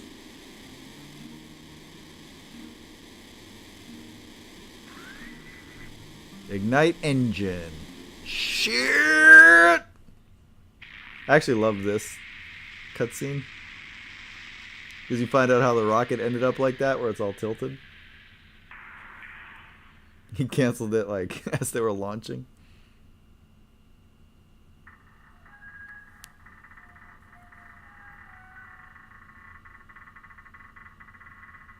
It just slowly tilts. I'm actually pretty sure that would have just collapsed. I don't think any of that would have gone down like that. The whole thing would have burnt up if they just shut it off mid-launch. He pushed the emergency engine shutdown switch, aborting the mission to save my life. After that, the space program was cut back and the launch was canceled. It's my fault his dream was destroyed. That's why it's all right. I don't care what the captain says. I'll live my life for him. Live for you, lady. Don't let him treat you like that. You're just trying to do your job. Sherry, you still haven't served him tea? I'm sorry.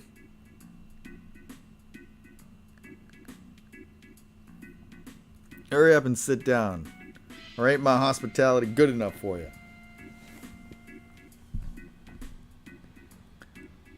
They're late. Where's Rufus? Hey, long time no see. So, Sid, how you been? Well, if it ain't Fat Man Palmer. How long were you figuring on keeping me waiting?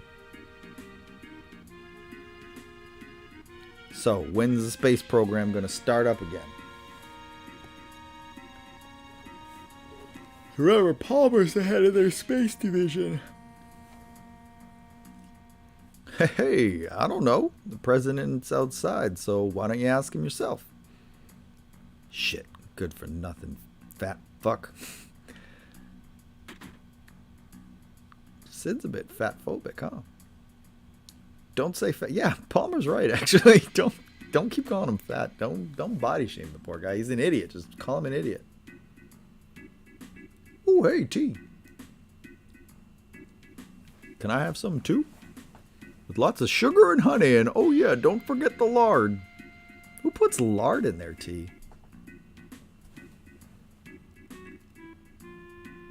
I'm just gonna ignore Palmer.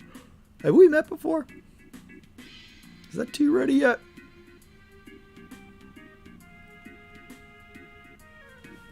What the? You got me all excited for nothing? Then what did you come here for? I want to borrow the tiny Bronco. We're going after Sephiroth, but seems like we've been going in the wrong direction. But now we think we know where he's headed. But we have to cross the ocean, that's why we want your plane. Fuck. First the airship, then the rocket, now the tiny Bronco? See, Soul, you're right. Now we are actually stealing it from these rich assholes, the Shinra company.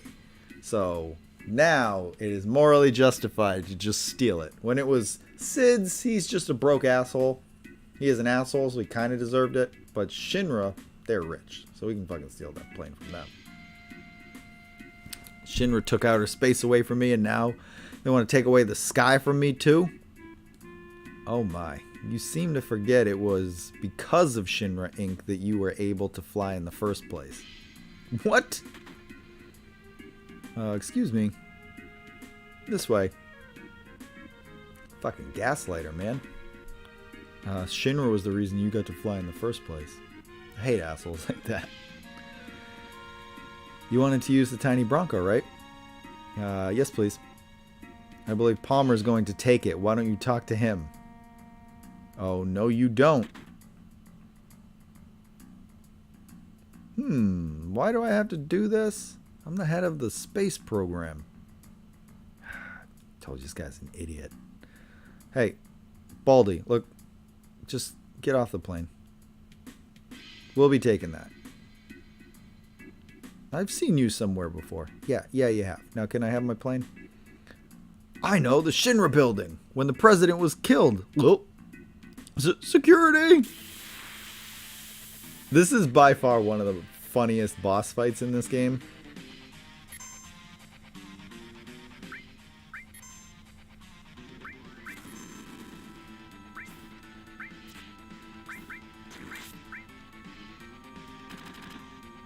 I think I'll just attack him.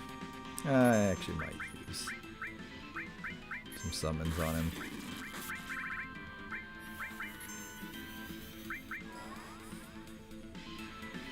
Just to get to the end point.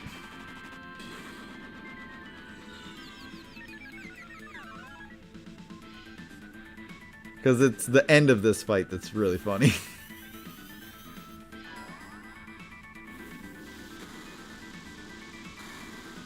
Oh, look, he's frozen because of Chocomog, but I like to think that he's in pure terror seeing this image. Like, oh god, what's happening? What is this? That's Odin, bitch.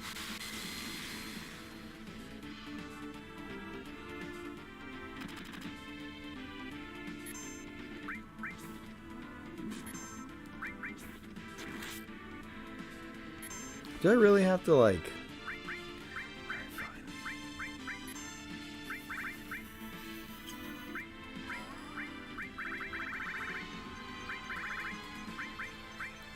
I was going to try to not spam a bunch of summons, but I do want to just get to the end of this. It's not a hard fight, but apparently he's got some pretty high HP. Ah.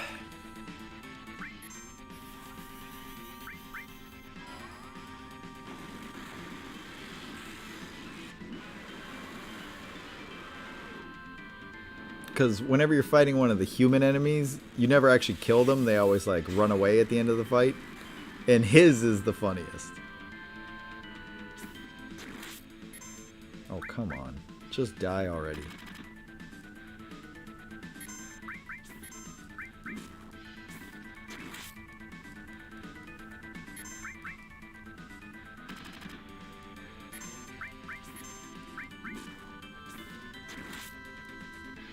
There we go.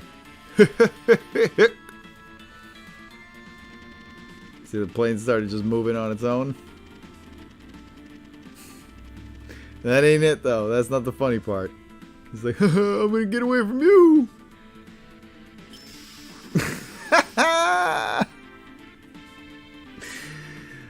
He got Regina Georged.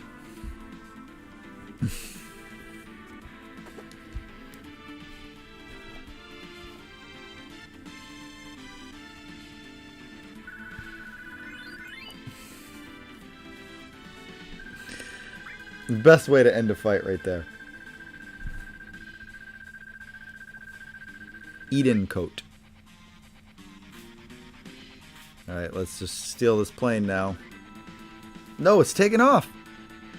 Forget it. Get in. I don't know if in is the right preposition.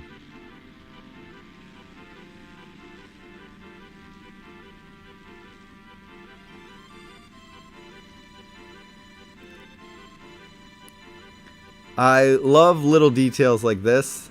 I can actually move Cloud.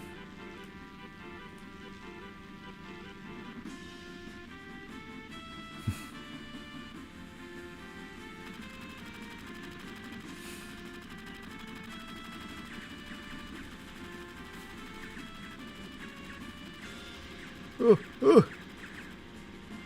Don't worry, Sid. The tail's been hit. Emergency landing. This is gonna be a big splash. Hold on to your drawers.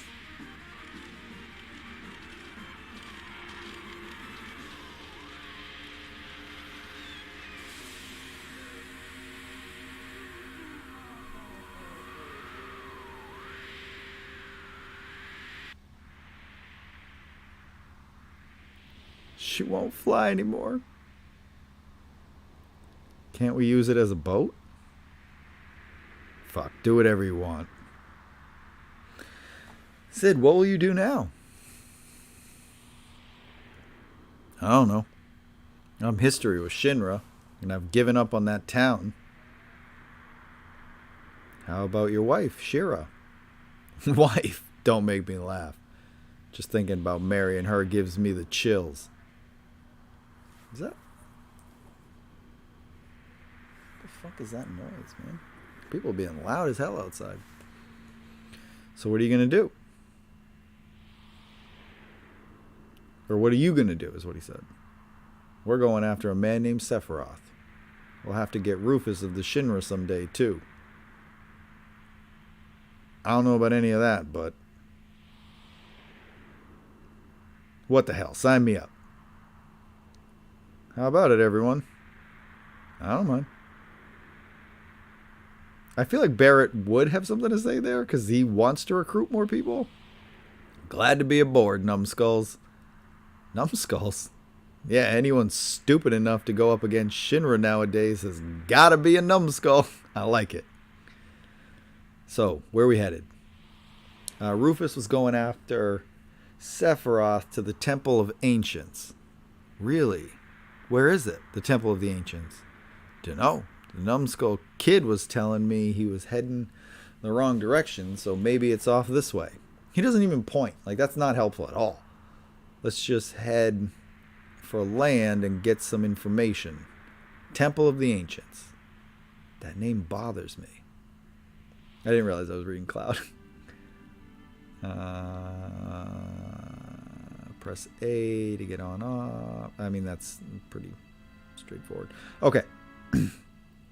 This is technically where we're going to end, but I do want to get us to...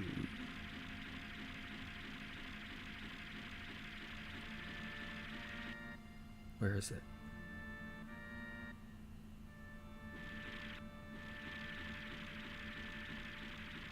Is it this? Right here? Once you get the tiny Bronco, this guy, there is actually somewhere we can... I think this might be it right here. Yeah, this is it right here.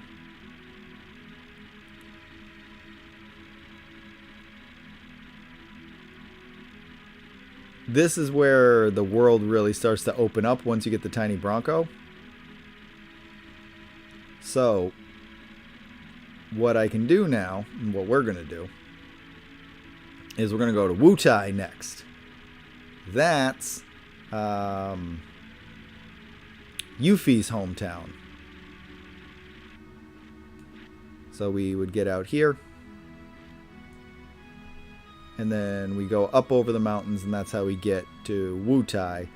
But I will save that for the next stream. That's like a side quest, because you don't have to get Yuffie. So you definitely don't have to do this side quest where you go to her hometown and do all of that stuff there. But she steals all of your materia, so you have to go through the whole thing with no magic. So we'll save that for the start of the next stream. And then after that, we'll go to the Temple of the Ancients. It's at that point, by the way, where the date happens. Because before you go to the Temple of the Ancients, you go back to the Gold Saucer. And that's where our date's going to happen. So we will see if we made the right decisions to get the date with Barrett. I don't think we did. I think I screwed some things up early on and made it impossible to get Barrett, but we will see. I really, really tried. So hopefully that's who we end up with, but I think I messed it up. But we'll see in the next stream. That is all for tonight. Thank you all for coming and hanging out. Make sure you do this thing for helping me, because it helps me in the algorithm so that YouTube doesn't bury me. I've been buried by YouTube a couple of times and it definitely sucks. So if you could just do the thumbs up thing, that would be great. But I gotta go now because I gotta get up early tomorrow morning. So I will catch you guys in the next stream next Tuesday. But until then, just see you later. Okay, bye. Where the fuck is the fucking button?